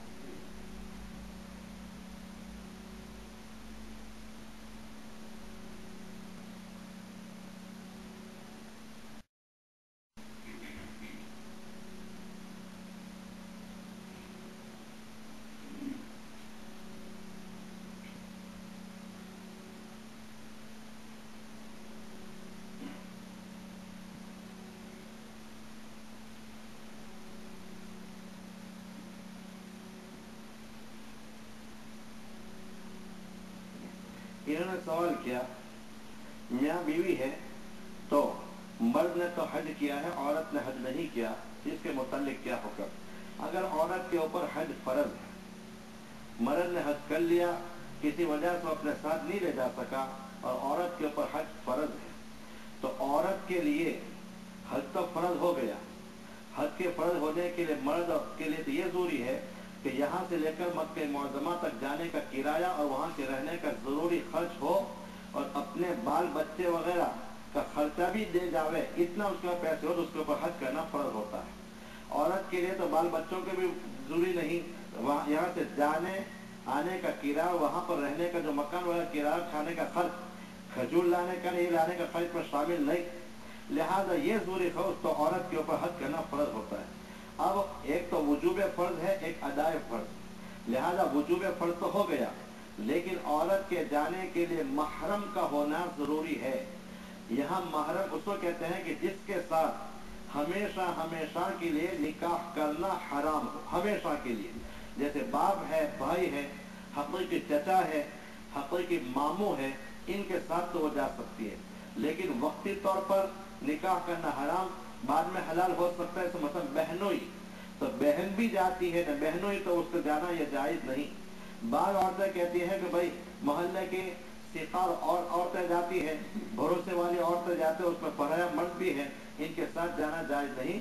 साहिब हिदायत ने दलील बयान की है हनफिया की तरफ से कि पहले औरत एक फितना थी, अब चंद औरतों के साथ जाते तो चंद फितने हो गए, लेकिन ऐसी सूरत में जायज नहीं, क्योंकि कदम कदम के ऊपर वहाँ पर जरूरत पड़ती है, तो अजनबी आदमी से बातचीत करना वगैरह लाजिम आएगा, तो उसके लिए जाना जायज नहीं। अपने इंतकाल तक ये औरत इंतजार करती रहे, अगर कोई महरम मिल जाए तो ठीक है, या फिर अपने और अपने महरम के भाई का बाप को वगैरह साथ ले जाने का खर्चा, दो हज का खर्चा है, तो उसको महरम को लेकर के जाना इस औरत के लाजिम और जरूरी। इतना खर्चा नहीं, अपना ही है तो जाना उसके लिए जरूरी नहीं, मौत तक इंतजार करे, अगर कोई न मिल सका तो मौत के वक्त में हज बदल कराने के लिए ये वसीयत कर दी है। इन भाई ने दूसरा सवाल ये किया है कि हमने फर्ज नमाज के लिए वजू किया, हमने सुन्नत अदा कर ली, सुन्नत अदा करने के बाद फिर जरूरत वजू की पेश आ गई, तो हमने फिर वजू किया। अब आया वो सुन्नतों का दोबारा वजू करने से पहले जो हमने अदा की है, ये अदा करना लाजिम है या जरूरी लाजिम नहीं है। जब आपने पहली मरतबा वजू करके सुन्नत अदा कर ली, अब वजू टूट गया, दूसरा वजू किया, तो पहली मरतबा का वजू से परे हुए सुन्नतों का लौटाना जरूरी नहीं है। इन्होंने कहा है कि तलाक और फारगती, इन दोनों में क्या फर्क है? फारगती अगर बोलते हैं तो उसके माना है, उर्दू के ना फारिग खत्ती, भाई मैं काम से फारिग हूँ, बोलते हैं मैं अपने काम से फारिग हूँ, तो मैं बेकार वो फारिग हो गया, या मैं ये काम कर रहा था, अपना काम करके मैं फारिग हो गया, तो फारिग के माने अलग होना। तो फारिग खत्ती इसको हम कहते हैं अपने जुबान में छूटा छेड़ा करना, लिहाजा फारगती का इस्तेमाल किया, उससे तलाक़त बाइन पड़ जाती है। यूँ कहा कि मैंने अपनी औरत को फारगती दे दी या तने फारगती, तो इससे तलाक़त बाइन पड़ जाएगी। अगर यूँ कहा तने फारगती फारगती फारगती 3 मरतबा, जब भी एक ही तलाक़त बाइन पड़ेगी। तलाक़त बाइन का मतलब यह है कि ये बोलते ही औरत मर्द के निकाह से निकल गई, जब निकाह में से निकल गई तो दूसरा और तीसरा लफ्ज़ तो बेकार गया, लिहाजा एक ही तलाक़त बाइन पड़ेगी। अब इद्दत में या इद्दत गुजरने के बाद साथ रहना चाहते हैं तो नए सिरे से दो गवाहों की मौजूदगी में मेहर मुकर्रर करके निकाह करना पड़ेगा, बशर्ते कि औरत भी निकाह करने के लिए राजी हो। तो निकाह से राजी हो तो नए सिरे से निकाह कर सकती है, इद्दत में भी, इद्दत के बाद में भी हलाले की जरूरत नहीं है। तलाक के माना यह है कि औरत को अपने निकाह से दूर कर देना। रफ़उल क़ैद यानी औरत के ऊपर निकाह की वजह से एक निकाह की कैद आ जाती है। जैसे कल हमने अर्ज किया था कि आपने हज्जुल विदा के मौके के ऊपर जो बातें बयान फरमाई, तो निकाह की वजह से दोनों आपस में बंध जाते हैं। औरत के ऊपर एक कैद आ जाती है कि उसके माल की, उसके मकान की, उसके बच्चों की निगरानी करना, हिफाजत करना लाजिम मौजूद है, बगैर के जा नहीं सकती।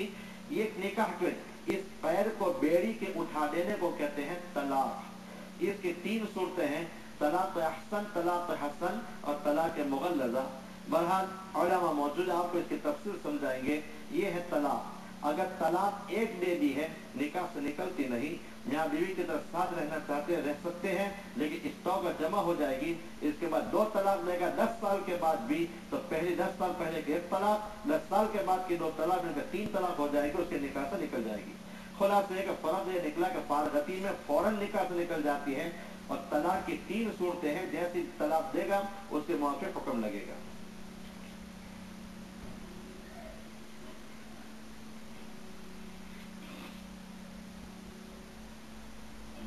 इन्होंने सवाल किया कुरान करीम की कैसेट के लगाने से कुरान करीम के पढ़ने के बराबर और किसी पढ़ने वाले से सुनने के बराबर सवाब मिलेगा या नहीं। हमने कुरान करीम की कैसेट रख दी टैप रिकॉर्डिंग में और वो सुनते रहते हैं, तो एक तो कैसेट के जरिए से कुरान करीम का सुनना, दूसरा खुद पढ़ता है या किसी पढ़ने वाले से सुनना, आया दोनों में फर्क है कि नहीं, जमीन आसमान का फर्क है। इंसान जब खुद कुरान करीम को पढ़ता जाए तो हाफिज कुरान हो, जुबानी पढ़ते हो या नाजरा का हो, तो बहरहाल कुरान के अंदर देखने का सवाब, कुरान पर हाथ रखने का सवाब, और कुरान की वरक गर्दानी करेगा हाथ में लेकर तो ये सवाब, अपने जुबान से तलफ़ुज़ को अदा करेगा तो ये तमाम सवाब उसको मिलते रहेंगे। इसी तरीके से सुनने वाले से तो वह तवज्जो के साथ वो सुनेगा, वहाँ सामने मौजूद है, तो वो भी उसका सवाब जरूर मिलेगा। बखिलाफ कैसा सुनने के अंदर महल वो कान तो उसका लगाएगा और गैर जीरो है, जीरो तो है नहीं, इसलिए जीरो से सुनने, जानदार से सुनने और गैर जानदार से सुनने के दरमियान फर्क हो गया। और सुनने के अंदर वो बैठा रहा, न उसको जुबान से पढ़ना पड़ता है, न सीने पर कोई तकलीफ हुई, न देखना पड़ा, इस वजह से उसको सवाब नहीं मिलेगा। मैंने जैसे किसी जगह बयान किया, शाहगंज मुरादाबादी रहमतुल्लाह शाहगंज मुरादाबाद रहमतुल्लाह अलैह बहुत बड़े बुजुर्ग थे। उनके एक मुरीद थे, वो अपनी सर्विस के ऊपर जा रहे थे, तो रास्ते में देखा कि कुछ रास्ते के अंदर एक गांव आया और बस्ती के किनारे के ऊपर कुछ लोग बैठे हुए हैं इस जनाजे को लेकर। वो जाने वाले ने पूछा कि भाई क्यों बैठे हो? कहा कि ये जनाजा तैयार है, ये मस्जिद है, हम सब जाहिल लोग हैं, पढ़े लिखे नहीं, जनाजे की नमाज पढ़ना नहीं जानते, हम इस इंतजार बैठे हैं कि कोई इंसान जनाजे की नमाज पढ़ा देगा। अगर आप पढ़ा सकते हैं तो बहुत अच्छा। चुनांचे जनाजे की नमाज शाहगंज मुरादाबादी रहमतुल्लाह अलैह के मुरीद ने पढ़ाने के बाद उन्होंने कहा कि चलो हम कब्रिस्तान तक भी जावे, मजीद हासिल हो 2 अहद पहाड़ के बराबर, वहाँ मैये को दफना या मिट्टी डाली। मिट्टी डालने के बाद अपनी जगह पे पहुंचे तो जो दूरी कागज था उनके देखने से वहाँ गिर गया। बहुत कुछ सोच और मालूम हुआ वो कब्र में गिर गया है, वहाँ से वापस आए और मैयत के रिश्तेदारों से कब्र के खोलने के लिए रिक्वेस्ट की, उन्होंने इजाजत दी। कब्र को खोली तो वो कागज मिल गया, लेकिन साथ देखा कि जिस मैयत को अभी दफन किया है पूरी कब्र बेहतरीन फूलों से भरी हुई है और खोलती पूरी बस्ती के 2 फूलों की खुशबू से वो बस्ती महकती, फूलों से भरी हुई। तहक़ीक़ करने मालूम हुआ कि भाई ये बेचारा जाहिल इंसान था, नाफाज़िला था, न तहज्जुद पढ़ता था वगैरह कुछ भी नहीं, 5 वक्त की नमाज पढ़ता था। अलबत्ता रोजाना का मामूल ये था कि फजर की नमाज पढ़ कर आने के बाद कुरान करीम को हाथ में लेता, पढ़ता नहीं था, उसको उंगली रखता था और ये कहता था ये मेरे अल्लाह का कलाम है। तो पढ़ता नहीं था لیکن محض اللہ کا کلام خیال کرتے ہوئے ہاتھ میں اٹھایا، انگلی رکھے اس کو میں دیکھا، اس پر اللہ تعالیٰ نے اس کو بزرگی دی کہ پوری قبر کو پھولوں سے گویا سجا دیا اور بھر دیا۔ القبر روضۃ من ریاض الجنہ، قبر جنت کا ایک باغیچہ ہے، اس کا مصداق بنا دیا۔ تو محض اس پر عمل کرنے کے اوپر ان کو یہ فضل ہوئی، تو جو انسان قرآن کریم کی تلاوت کرے گا وغیرہ تو اس کو کتنی زیادہ فضل ہوگی۔ اسی وجہ سے حدیث پاک میں آپ نے فرمایا کہ جو فر قرآن کریم کو پڑھ جاتا ہے اس کو 1 ثواب، جو بیچارہ نازلہ خواہ ہے اور قرآن اٹک اٹک کر پڑھتا ہے اس کو ڈبل ثواب ملے گا۔ اس لیے کہ پڑھنے کا اور اٹک اٹک کر پڑھتا ہے، تکلیف ہوتی ہے لیکن پھر بھی تکلیف اس نے اٹھا پڑا، تکلیف کے اٹھانے کا ڈبل ثواب۔ یہ ظاہری بات ہے کہ کیسٹ کے سن لینے کی وجہ سے وہ فضل حاصل نہیں ہوگی، خود پڑھنا چاہیے تاکہ برکت حاصل ہو۔ جہاں قرآن کریم کی تعلیم ہوتی ہے، قرآن کریم کی تلاوت ہوتی ہے، اس گھر میں فرشتے آتے ہیں اور رحمت ہوتی ہے، سکون نازل کرتے ہیں۔ ایک صحابی حضرت ابو سعید خدری یا ابو اسعید، غالباً دونوں میں سے ایک کا واقعہ ابو داؤد اور مشکوٰۃ شریف کے اندر ہے کہ رات کو بیٹھے ہوئے تھے اور قرآن کریم کی تلاوت کر رہے تھے سورہ کہف کی۔ انہوں نے یہ دیکھا کہ گھوڑا کچھ پاس میں تھا، وہ اچھل رہا ہے، کود رہا ہے۔ پڑھنا بند کیا، گھوڑے نے بھی کودنا ختم کر دیا، پھر پڑھنا شروع کیا، پھر گھوڑے نے اچھلنا اور کودنا شروع کیا، پھر بند کر دیا تو گھوڑے نے کودنا بھی ختم کر دیا، پھر شروع کیا۔ آخر انہوں نے پڑھنا موقوف کر دیا۔ اوپر کی طرف انہوں نے دیکھا تو کوئی چیز پرندوں کی صورت میں زرد اور پیلی سونے کے رنگ کی ان کو نظر آئی۔ خیر جب وہ پڑھنا ختم کیا تو وہ بھی ختم ہو گئی۔ حضور اکرم صلی اللہ علیہ وسلم کی خدمت میں صبح کے وقت میں حاضر ہوئے تو اس واقعے کو بیان کیا کہ رات کو میں قرآن پڑھ رہا تھا، پاس میں میرا گھوڑا تھا، اچھل کود کر رہا تھا، اور میں نے آسمان کی طرف دیکھا تو زرد اور پیلی قسم سونے کی چیز کی چیز مجھے نظر آئی۔ آپ نے فرمایا کہ بھئی تم کو پڑھتے رہنا چاہیے تھا۔ کہا کہ میرا بچہ بھی پاس میں قریب تھا، میں نے خوف کیا کہ گھوڑے کے پاؤں میں روندا جاوے، تکلیف پہنچے، میں نے ختم کیا۔ حضور نے فرمایا کہ یہ فرشتے تھے جو سکون نازل کرنے کے لیے تمہارے دل میں، تمہارے گھر میں نازل کرنے کے لیے نازل ہوئے تھے۔ اگر تم پوری رات پڑھتے رہتے تو فرشتوں کا جمگٹ اور ہجوم پوری رات باقی رہتا۔ یہ تلاوت کرنے کی وجہ سے فرشتے نازل ہوتے ہیں، گھر والوں میں محبت ڈالتے ہیں اور آپس میں اتفاق پیدا ہوتی ہے، رحمت نازل ہوتی ہے، برکت نازل ہوتی ہے کہ اصل سے یہ فائدہ تو حاصل نہیں ہوتا۔ انہوں نے سوال کیا ہے کہ نماز میں تسبیحات کتنی زور سے پڑھی جاوے۔ نماز کے اندر اتنا اگر تنہا انسان ہے تو خیر زور سے پڑھو، لیکن پاس میں اگر نفل سنت پڑھ رہے ہیں کوئی دوسرا انسان ہے جو کسی دوسرے انسان کو تکلیف نہ پہنچے، اس طریقے سے تسبیحات پڑھنی چاہیے۔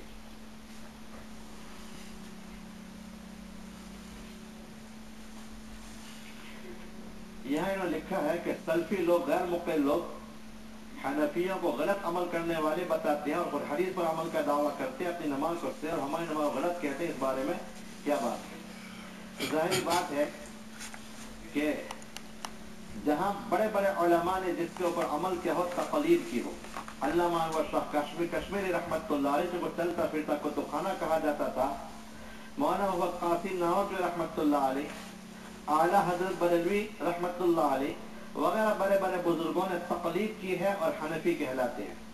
ہمیں یہی سوچنا چاہیے کہ حضور اکرم صلی اللہ علیہ وسلم نے فرمایا حدیث پاک میں کہ ما رآہ المسلمون حسنا فهو عند اللہ حسن۔ اللہ تعالیٰ جس کو ہمارا مسلمان اچھا سمجھتے ہو وہ اللہ تعالیٰ کے نزدیک بھی اچھا ہوتا ہے۔ اور آپ نے فرمایا کہ اتبعوا سواد الاعظم، بڑی جو جماعت ہے اس کی پیروی کرو۔ بڑی جماعت کا مطلب میجورٹی کے اعتبار سے نہیں، علم اور علماء کی میجورٹی جس طرف ہو، چاہے عوام ایک طرف ہو، علماء ایک طرف ہو، تو ان کی تم تابعداری کرو۔ اتبعوا السواد الاعظم، بڑی جماعت کی تابعداری کرو۔ آج یہ غیر مقلدین حضرات ذرا سوچیں کہ ان کے ہم نوا، ان کے ہم خیال کتنے لوگ ہیں، اور تقلید کرنے والے، چاہے کسی بھی امام کی تقلید کرتا ہوں، ان چاروں امام میں سے سب صحیح ہے، تقلید کرنے والے کتنے ہیں؟ اکثریت مقلدین کی ہے۔ بڑے بڑے علماء نے ان کی تقلید کی اور دو حدیث نمونے کے طور پر آپ حضرات کے سامنے میں نے پیش کی۔ لہذا جس کو عام لوگ اور علماء अच्छे समझते हो तो अल्लाह के नजदीक में वो चीज अच्छी होती है। लिहाजा उनका अपना दावा करना और दूसरों को गलत करार देना ये किसी भी तरह जायज नहीं हो सकता। एक इंसान गलत अमल करता है लेकिन अपने तरीके अमल करता रहे, दूसरे को गलत न समझे, इसी में उसके लिए बेहतरी है। Waheeda Murrow बिल्लग़ Murrow किरामा। अच्छे लोगों की तारीफ में अल्लाह ताला ने फरमाया कोई नाजायज मजलिस के पास से गुजरते हैं तो शरीफाना अंदाज के अंदर गुजर जाते हैं, अपनी बरतरी और दूसरों की हिफाजत नहीं करते। अल्लाह वालों की तारीफ व इबादुर रहमान करके इसकी रुकू की इब्तिदा की है कि रहमान के बंदे वो हैं जो ये करते हैं, वो करते हैं, वो करते हैं। और जब किसी नाजायज मजलिस के पास अगर गुनाह काम कर रहा है, वहां से गुजरता है, अपने को बड़ा समझे, बरतर समझे, उसको हेर समझे, कि ऐसा नहीं। तो जिसकी तहक़ीर नहीं करते वो रहमान के बंदे। सवाल में लिखने के मुआफिक ये लोग हनफियों को और दूसरों को गलत करार देने को सही करारते हैं, लिहाजा खुद कुरान के खिलाफ इनका अमल हो रहा है। इनका ये तरीका किसी सूरत में भी दुरुस्त नहीं है। ये फरमाइए नाफी जी। मौलाना दाऊद साहब ने फरमाया कि शाह वलीउल्लाह रहमतुल्लाह अलैह को ये कश्फ हुआ था कि मैं चाहता हूँ, शाह वलीउल्लाह रहमतुल्लाह अलैह वो है कि बुजुर्गान दीन ने देखा, उन्होंने देखा शाह वलीउल्लाह रहमतुल्लाह अलैह के नबी करीम सल्लल्लाहु अलैहि वसल्लम के रोज़े के ऊपर हाजिर हुए तो आप सल्लल्लाहु अलैहि वसल्लम के सीने मुबारक से रोशनी निकलती है, ये सूरज की शुआएं और किरणें होती है। तो आप सल्लल्लाहु अलैहि वसल्लम के रोज़े अथर में से शुआएं निकलती है और वो शुआएं जा करके मुहद्दिसीन और हदीस के पढ़ने वालों के सीनों के अंदर पैवस्त हो जाती है, सरायत करती है। जैसे पानी का फुव्वारा होता है, निकल करके वो दूसरी जगह के ऊपर गिरता है और पानी जमीन में सैराब करता है। इस तरीके से आप सल्लल्लाहु अलैहि वसल्लम के रोज़े अथर में से शुआएं नूर की निकल करके उलमा के और मुहद्दिसीन के सीने में पैवस्त हो जाती है। ये शाह वलीउल्लाह रहमतुल्लाह अलैह है कि उन्होंने अपनी आंखों से देखा। इनके मुताबिक लिखा है कि अभी वो पैदा भी नहीं हुए थे, माँ के पेट में थे। दरवाजे पर किसी साइल ने सवाल किया कि अल्लाह के वास्ते कुछ रोटी दे दो। घर में से कहा कि भाई आधी रोटी दे दो। पेट के अंदर होते हुए उन्होंने जवाब दिया और कहा कि अल्लाह के नाम पर यह सवाल करते हैं और तुम आधी रोटी देते हो, पूरी रोटी दे दो। लिहाजा जो बच्चा पेट में होते हुए पैदा होने से पहले बात करता है, आप सल्लल्लाहु अलैहि वसल्लम के रोज़े अथर में से शुआओं को निकलने वाले देख करके उलमा के सीनों में प्यास होते हुए देखता है, उनका ये कश्फ है कि मैं गैर मुक़ल्लिद होता, किसी की तक़लीद न करता, लेकिन मिन जानिबिल्लाह मिन जानिब रसूल मुझे मजबूर कर दिया गया तक़लीद करने के ऊपर। उलमा ने कहा है कि अगर ये दीन ये हनफिया का मजहब तक़लीद वगैरह के मुतल्लिक़ अगर ये बात न होती तो अल्लामा अनवर शाह कश्मीर रहमतुल्लाह अलैह जैसा आलिम अज़ीम किसी का मुक़ल्लिद न होता, लेकिन इन्होंने तक़लीद की। मालूम हुआ कि तक़लीद करना चाहिए, इसी वजह से ये मुक़ल्लिद हुए। हाफिज़ इब्न हजर अस्क़लानी रहमतुल्लाह अलैह बहुत बड़े आलिम हैं, तो वो भी मुक़ल्लिद हुए, शाफ़िई मज़हब के हैं, वो भी हैं। तो बहरहाल ऐसे बड़े बड़े ज़ुल क़द्र उलमा, अल्लामा बदरुद्दीन आइनी रहमतुल्लाह अलैह शारिह बुखारी, अल्लामा क़ुस्तलानी रहमतुल्लाह शारिह बुखारी, ये दोनों बुजुर्ग हनफी हैं। इब्न हजर साहब शाफ़िई हैं। इतने बड़े बड़े बुजुर्ग होते हुए इन्होंने इक़्तिदा की, तो मालूम हुआ कि इक़्तिदा लाज़िम और ज़रूरी है। और गैर मुक़ल्लिदीन का कहना कि हम हक़ पर हैं ये गलत है, ये उनका कहना ये दुरुस्त नहीं है। इन्होंने शेर के मुतल्लिक़ कहा है, तो जो शेर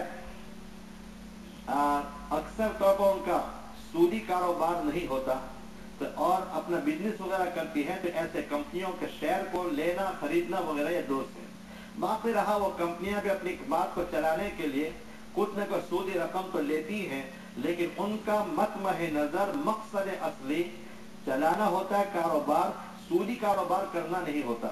ऐसी कंपनियों के शेयर को खरीदना दुरुस्त है। मसला हमारे यहाँ सीमेंट कंपनी है, या इसी तरीके से है कि रेलवे कंपनी है, बस कंपनी है, बिजली कंपनी है, तो इनका मकसद सीमेंट को तैयार करके लोगों के दरमियान में पहुंचाना होता है।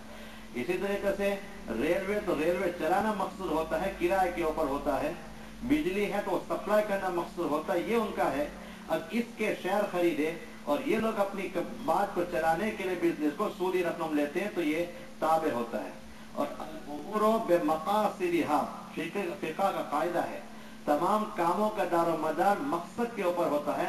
अल उमूर बिमकासिद, इनका मकसद असली बिजनेस होता है, सूदी कारोबार करना नहीं होता। इस वजह से इनके शेयर को खरीदना दुरुस्त है। बखिलाफ दूसरी कंपनियां भारत है कि जिसका मकसद असल ही सूद ही लेना होता है, तो उसका शेयर लेना ये दुरुस्त नहीं है। यह लिखा है किसी दूसरे का खून लेना या किडनी को लेना ये दुरुस्त है या नहीं। खून लेना और देना, जब वो मरीज और बीमार या एक्सीडेंट के अंदर मुब्तला हुआ, उसकी जिंदगी मुश्किल हो और खून देने की जरूरत है, और डॉक्टर कहता है कि इसी नंबर का खून इसको लगता है, दूसरे का खून नहीं लगता, तो खून देना भी जायज उसकी जिंदगी बचाने के लिए, और उसको खून लेना भी जायज है, क्योंकि इंसान की जिंदगी और उसकी इज्जत और आबरू बड़ी मुहतरम है। तो जिंदगी बचाने के लिए जायज। माँ का दूध वो भी एक औरत के बदन का जुज हो गया, तो बच्चे के लिए माँ के दूध को पीना जायज करार दिया 2 साल तक। 2 साल के बाद वो बच्चा रोटी खाता हो जाता, पिलाना जायज नहीं है, गुनहगार होगा। एक जुज है, लेकिन नश्व नुमा के दूध के जरिए से होती है, इसलिए शरीयत ने माँ के दूध को जायज करार दिया। तो इंसान के जुज से फायदा हासिल करना जायज नहीं। उसका चमड़ा निकाले, उसके बाल निकाल कर उसको इस्तेमाल करे, जायज नहीं, इसलिए कि वलक़द कर्रमना बनी आदम, इंसान को हमने मुकर्रम बनाया, मुहतरम बनाया है। लक़द खलक़ना इंसान पे अहसन तक़वीम, बेहतरीन शक्ल सूरत के न पैदा किया, उसकी चीजों को इस्तेमाल करने की उसकी तौहीन होती है, इससे जायज नहीं होगा। लेकिन मजबूरी के दर्जे में एक इंसान की जान को बचाने के लिए, इंसान की जान बड़ी कीमती है, खून को देना, खून को लेना ये जायज है इस मजबूरी की बिना पर। पैसे लेना खून देकर ये जायज नहीं है। किडनी के मुतालिक ये है कि ये भी एक जुज है, और डॉक्टर ये कहते हो कि इसकी किडनी दूसरे को देने की जिंदगी बच जाती है, तो बसूरत मजबूरी डॉक्टर कहते हो तो एक की किडनी देना जायज, वरना जायज नहीं होगा।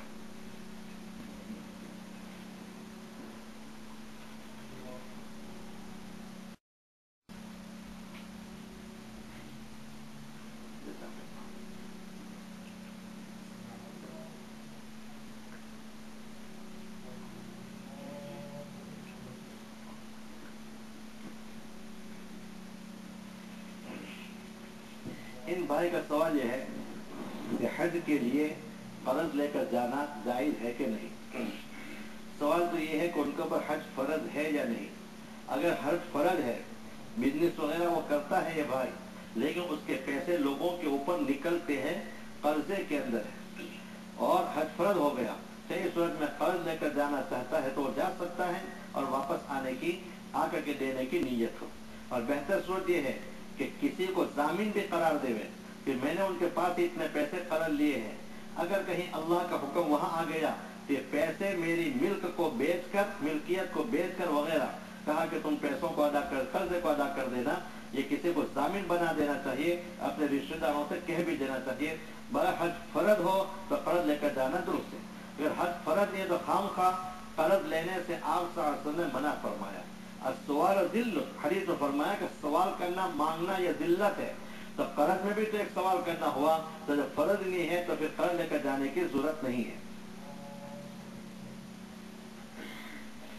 पहला ही जो सवाल था कि जब इंटरेस्ट लेना जायज नहीं है, और इसी तरीके से अपना यह है कि बीमा उतारना जायज नहीं है, तो इस मुल्क के अंदर धंधा, घर, मकान वगैरह के लिए इसके बगैर हो ही नहीं सकता। इसके मुतालिक क्या हुक्म। असल बात तो यह है, अपनी जिंदगी का भी नहीं और किसी और चीज का भी बीमा उतारना जायज नहीं। लेकिन अगर गाड़ी की जरूरत है और सरकार की तरफ से बगैर इंश्योरेंस उतारे हुए, बगैर बीमा उतारे हुए वो चीज नहीं मिल सकती, तो अज़रूरतो तुबीहुल महज़ूरात, फिक़ा कायदा है कि जरूरत मबाह चीज को, तुबीहुल महज़ूरात ममनू चीज को मबाह कर देती है।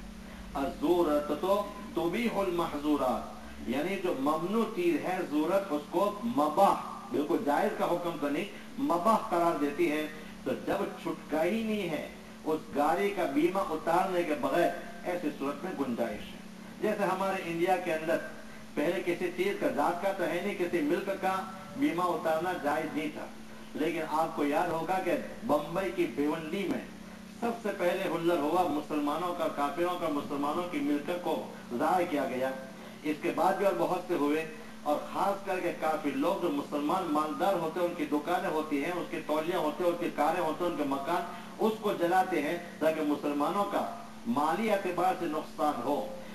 تو ایسی صورت میں علماء نے اپنی زندگی کا نہیں لیکن اپنے یہ ہے کہ دکان کا تولی ہے تو تولی کا اپنی گاڑی کے بیمہ اتارنے کو جائز قرار دیا، اس ضرورت کی وجہ سے کہ جس کا بیمہ اتارا جاتا ہے وہ غیر ہندو لوگ اس کو نقصان نہیں پہنچاتے، جس کا نہ ہوتا ہے اسی کو نقصان پہنچاتے ہیں۔ تو کسی مجبوری کی بنا پر یہاں بھی اس کے بغیر چارہ کار نہ ہو تو بھی گنجائش نکل سکتی ہے۔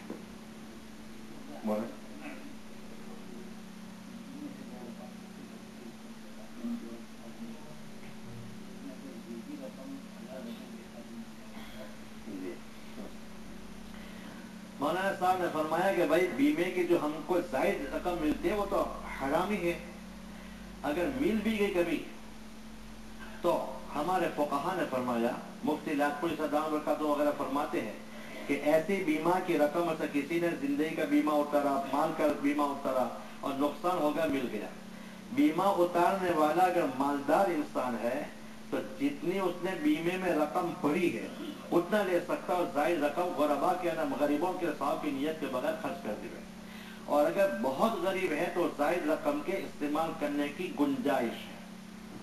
باقی رہا زکوٰۃ کا مسئلہ، تو اپنی جو رقم بھری ہوئی ہے اس رقم کی زکوٰۃ ادا کرنا لازم و ضروری ہے۔ وہاں سے جو ملتی ہے وہ تو چونکہ ناجائز رقم اور حرام رقم ہے، اس لیے اس کی زکوٰۃ ادا کرنا ضروری نہیں۔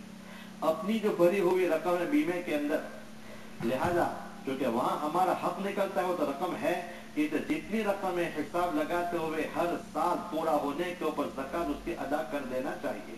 جیسے بینک کے اندر جمع ہوتی ہے، یہ ہم نے کسی کو قرض دیا اور ہماری رقم اس کے اوپر قرض ہے، تو یہ بھی گنجائش ہے کہ قرض وصول ہونے کے بعد تمام سالوں کی زکوٰۃ ادا کرنا چاہیے۔ 5 سال کے بعد وصول ہوئی تو 5 سال کی زکوٰۃ، اور یہ بھی اختیار ہے کہ ہر سال زکوٰۃ ادا کرتا جاوے، پہلے سال دوسرے سال، اگرچہ ہم کو وصول نہیں ہوئی لیکن پھر بھی ہماری رقم ان کے اوپر نکلتی ہے، اور وہ آدمی 5 سال کے بعد دے گا تو 50,000 کی رقم دی، 1000 کی ہر سال زکوٰۃ ادا کرتا رہے۔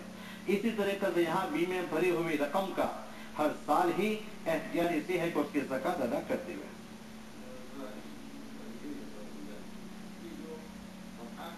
جی متعہ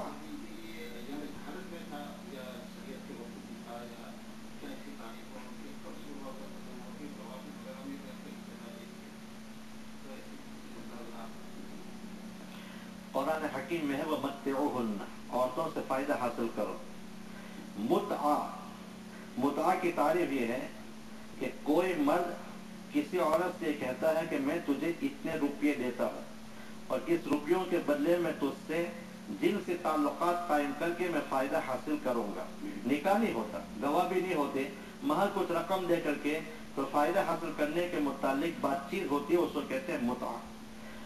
یہ روافظ کے نزدیک آج بھی جائز ہے، جو شیعہ لوگ ہیں جن کا وہ آدمی ختم کر دیا، یہ ایرانی لوگ وغیرہ، ان کے آج بھی جائز ہے، لیکن ہماری شریعت کے اندر یہ جائز نہیں۔ ابتدا کے اندر جب آپ صلی اللہ علیہ وسلم غزوہ خیبر سے پہلے، یہود کے ساتھ جو غزوہ ہوا، پھر خیبر سے پہلے یہ جائز تھا، پھر اس کے بعد خیبر کے موقع پر حرام قرار دیا، پھر خیبر کے بعد چند روز کے لیے، 3 روز کے لیے، 4 روز کے لیے جائز قرار دیا، پھر ہمیشہ کے لیے اس کو حرام قرار دیا گیا۔ یہ بھی اس لیے یہ جو گدھے ہیں، گدھے پالو گدھے جس پر بوجھ اٹھاتے، اس کا گوشت بھی جائز تھا، لیکن اس کو یہ ہے کہ بعد میں حرام قرار دیا گیا۔ تو ابتدا میں ضرورت کی وجہ سے کہ مرد مجاہد لڑائی کے لیے جاتے تھے، اس میں ان کی ضرورت کی وجہ سے آپ صاحب نے اس کو جائز قرار دیا تھا، تو پہلی مرتبہ جائز ہوا، پھر بعد میں حرام ہوا، پھر اس کے بعد میں 3 روز کے لیے جائز قرار دیا، پھر ہمیشہ کے لیے حرام قرار دیا گیا۔ اس لیے متعہ یہ جائز نہیں، اس لیے کہ نکاح کا مقصد کہ مرد اور عورت کی رضامندی، 2 گواہوں کی موجودگی کے اندر یہ نکاح ہو اور ہمیشہ کے لیے نکاح رہے۔ نکاح کا مقصد یہ ہے کہ ہمیشہ کے لیے اس سے ہونے والی اولاد کی بھی صحیح ہو اور उसकी तालीम और तरबियत का भी मामला होता रहे कि बाप होगा माँ होंगे उसकी तालीम और तरबियत की तरफ तवज्जो। अब ये मुतआ के साथ जिंदगी गुजारते हुए जब बच्चा पैदा हुआ तो उसको साबित तो नसब नहीं और चंद रोज के लिए है, महीना 2 महीने के, तो बच्चा जब पैदा हुआ तो उसकी तालीम और तरबियत की जिम्मेदारी कोई नहीं लेगा। नीज निकाह में जैसे औलाद को हासिल करना है और रिजाल क़व्वामून अला निसा जो कहा गया वो इसी एतबार से कि मर्द औरतों की कफालत करते हैं, उनका खुर्द और नौश खाने पीने वगैरह के इंतजाम करते हैं। अब मुतआ के साथ एक औरत ने जिंदगी गुजारी, जब तक जवानी बाकी होगी वहां तो ठीक है, लेकिन जब बुढ़ापा आ जाएगा तो ऐसी औरत की तरफ कौन तवज्जो करेगा। तो जो निकाह का मकसद कि उसका खाने पीने का भी इंतजाम हो, इस आखिरी वक्त में कोई इंतजाम नहीं होगा, लोगों के सामने भीख मांगेगी, इससे भी शरीयत ने मुतआ को हराम करार दिया। रवाफिज के लिए जायज, बल्कि किसी के नजदीक भी जायज नहीं है। बस सूरत के अंदर होता है, हमारे खास बेचारे सैयद अब्दुल सलाम साहब, आज उनके मजलिस में अगर वो होते तो उसका रंग का दोबाला हो जाता। तो पहले ने फरमाया था कि 1 घंटा की मजलिस होगी, इससे ज्यादा नहीं, 1 घंटे की वो हमेशा ऐलान करते हैं। खैर, लेकिन ये तो आपकी पहली मजलिस और आखिरी मजलिस शायद हो सकती है, इससे और वक्त में भी बरकत है, दूसरा कोई काम नहीं, इससे आपको मौका है।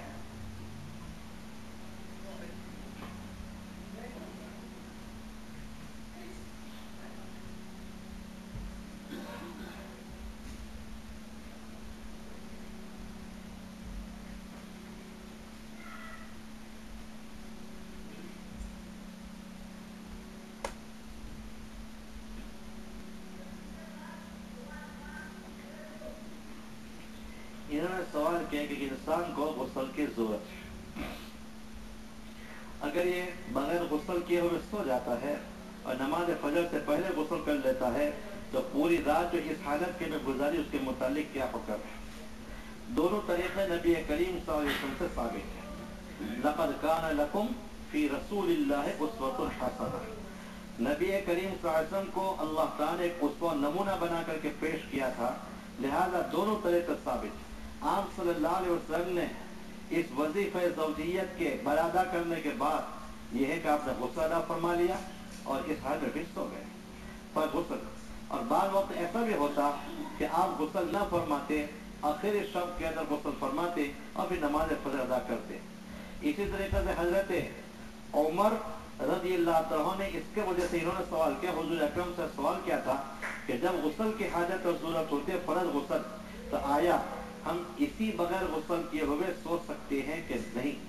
आपने फरमाया कि बदन की नापाकी को दूर कर लो, वुजू कर लो और फिर इस हालत में सो सकते हो। तो बहरहाल वुजू करना मुस्तहब, लाजिम और जरूरी नहीं। मुस्तहब बात यह है कि वुजू कर ले और गुस्ल भी न करे, बाद में गुस्ल करें, लेकिन नमाज कज़ा न होनी चाहिए। ये भी बात बता दो कि हजरत शेख ज़करिया रहमतुल्लाह ने आप बीती के लिखा है, जब एक इंसान हमारी औलाद की नाफरमानी में हम भी मुजरिम, इसलिए कि मौलाना ज़करिया रहमतुल्लाह अलैह फरमाते हैं कि अगर इंसान के ऊपर गुस्ल फर्ज हो उसने गुस्ल नहीं किया, यहाँ तक कि फजर की नमाज कज़ा हो गई, तो उस रात के अगर हमल कार पा गया तो गुस्ल न करने और नमाज के कज़ा हो जाने की वजह से वो हमल पैदा होगा, नाफरमान होगा, वो औलाद अपने माँ बाप की नाफरमान होगी कि इसने नमाज कज़ा कर दी इस हालत के अंदर। इसलिए बहरहाल चूंकि इस हालत के लिए फर्ज गुस्ल होता है तो कुरान करीम में फरमाया फत्तहरो, अच्छी तरह तुम तहा हासिल करो तो है। लेकिन उलमा ने फरमाया है कि अंदर हमारा जहरीला असर होता है जो मसामात के जरिए से बाहर निकलता है, गुस्ल करने की वजह से वो जहरीलापन खत्म हो जाता है। अगर हमने गुस्ल नहीं किया वैसे फिरता रहा इंसान, वो जहर फिर अंदर मसामात जिसको छेद्र कहते हैं गुजराती के अंदर, उसके जरिए से अंदर जाता है, जैसे पसीना बाहर निकला वो अंदर जाता है, तो जहर अंदर गया, इंसान को नुकसान और तकलीफ देने वाला, बीमार करने वाला है, इसलिए गुस्ल। खैर बहरहाल बगैर गुस्ल किए हुए सोना ये गोया जायज है, लेकिन गुस्ल कर लेने में आम तौर फरमाया अतहर व अज़का व अतयब, 3 लगाते हैं, ज्यादा पाकीज़ा है, बेहतर है और ज्यादा अच्छी बात है कि गुस्ल करने में अतहर अज़का व अतयब, इसे गुस्ल कर लेना अच्छा है। इंसान जब सोता है تو النوم اخت الموت، حدیث پاک میں آتا ہے کہ نیند موت کی بہن ہے. تو موت اور نیند دونوں ایک ہی ہے. جیسے موت میں روح نکل جاتی ہے اور انسان کو کچھ حس نہیں ہوتا، نیند کے اندر بھی انسان کو کوئی خبر اور کوئی حس نہیں ہوتی. تو حضرت علی تعالیٰ فرماتے ہیں کہ نیند میں بھی وہی چیز نکلتی ہے جو موت میں نکلتی ہے، روح نکل جاتی ہے. نیند کے اندر روح نکل جاتی ہے لیکن اس کا کنیکشن باقی رہتا ہے. جب سورج چوتھے آسمان کے اوپر رہ کر کے زمین کے ساتھ اس کا کنیکشن ہوتا ہے، حرارت اور گرمی باقی رہتی ہے. ہماری روح اللہ تعالیٰ کے سامنے جا کر کے سیدھا ریز ہوتی ہے، سیدھا کرتی ہے. اگر زندگی باقی ہوتی ہے تو اللہ تعالیٰ فرماتے ہیں کہ جاؤ پھر واپس، چنانچہ بدن کے اندر آ جاتی ہے. اور اگر زندگی ختم ہوگی تو اس روح کو روک لی جاتی ہے اور مسلمان کی روح کو علیین میں پہنچا دی جاتی ہے، وہ انسان مردہ ہے. اس لیے فقہا فرماتے ہیں کہ بھائی پاکیزہ حالت کے روح اللہ کے سامنے پیش ہو، اسے غسل کر لینا یہ اچھی بات ہے. اسی وجہ سے فرماتے ہیں آپ نے حدیث پاک میں فرمایا کہ عشاء کی نماز پڑھ لینے کے بعد دنیاوی گپ شپ نہ ہو. کیوں کہ جیسا ہم بات کریں گے روح کے اوپر ایسا ہی اثر ہوگا. اور آیت الکرسی پڑھی یا اچھی بات ہے کتاب کی تعلیم ہے وغیرہ، یہ کتابی اور دینی قرآن پڑھ کر کے سوئے تو روح کے اوپر اچھا اثر ہوا، وہ روح اللہ کے سامنے اچھے اثر کو لے کر کے ظاہر ہوگی. اگر دنیا کے گپ شپ اور غیبت اور گالم گلوچ کیا، بری باتیں کی، تو روح پر وہی اثر ہوا اور وہی ناپاک روح اللہ کے سامنے حاضر ہوگی. اس نے آپ سے فرمایا کہ عشاء کی نماز کے بعد دنیا کی باتیں مت کرو بلکہ اللہ کی باتیں کر کے تو سو جاؤ.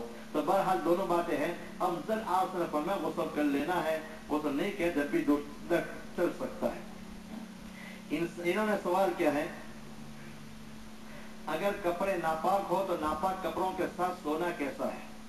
اگر کپڑا ناپاک ہو گیا اور وہ ناپاکی خشک ہو گئی ہے تو اگر سونے کے اندر پسینہ ہوا تو ظاہر بات ہے کہ پسینہ ناپاکی کے ساتھ لگ کر کے ہمارا بدن بھی ناپاک ہوگا. اس وجہ سے ناپاکی کو دھو ڈالنا یہ ضروری ہے.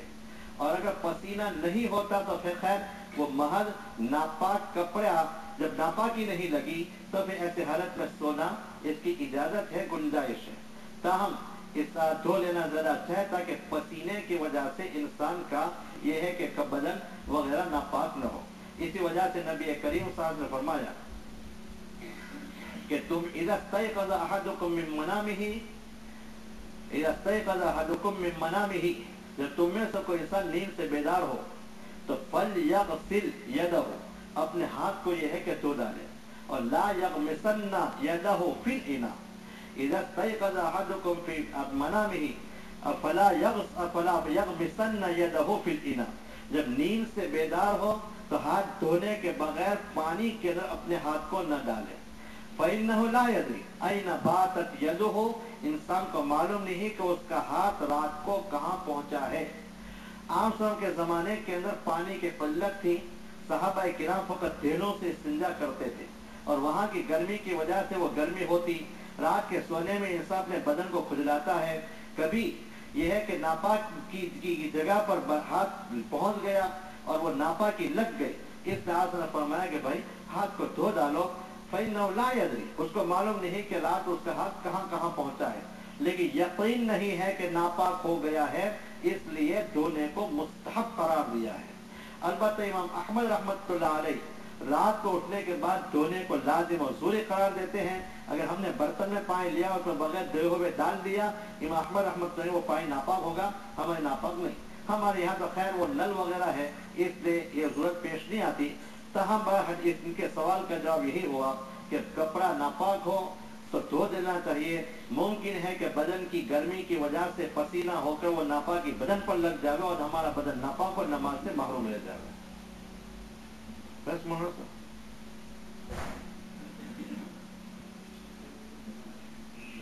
جی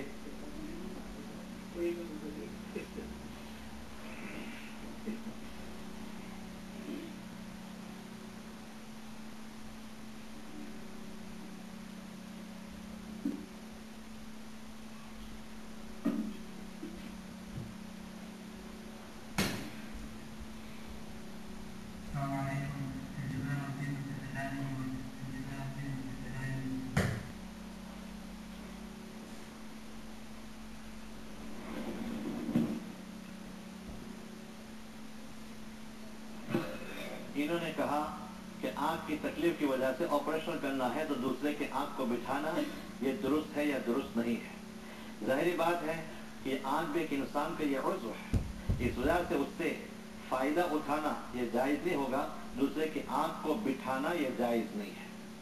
انہوں نے دوسرا یہ سوال کیا ہے کہ قربانی کرنے کے لیے ہم اپنے وطن کے نہ انڈیا کے نہ پیسے بھیجتے ہیں، تو آیا ہمارے ناموں کو وہاں پر بھیجنا یہ ضروری ہے یا ضروری نہیں؟ فقط اتنا ہی کہہ دیا کہ بھائی بڑے جانور کی 7 آدمیوں کی طرف سے یا چھوٹے جانور کی قربانی کر دینا کہ نام ہم نے نہیں لکھے تب بھی درست ہے، اس لیے کہ جس کی طرف سے قربانی ہوتی ہے اللہ تعالیٰ کو معلوم ہے، اور وہ قربانی کرنے والا تو ہی کہے گا کہ فلاں کی طرف سے قربانی کر رہا ہوں، اس لیے تاہم اگر ناموں کو بھیج دیا تو زیادہ اچھی بات ہے، تاکہ وہ لوگ بھی قربانی کرتے وقت میں جن لوگوں کی طرف سے قربانی کی جا رہی ہے ان کے نام لے کر کے پھر بعد میں جانور کو پچھاڑ کر کے وہ جانور کو ذبح کریں تو بھیج دیا جائے تو اچھا ہے، نہیں بھیجا جب بھی انشاءاللہ قربانی درست ہوگی۔ وآخر دعوانا الحمد للہ رب العالمین۔ اللهم صل على سيدنا محمد وعلى آل سيدنا محمد وبارك وسلم۔ ربنا آتنا في الدنيا حسنة وفي الآخرة حسنة وقنا عذاب النار۔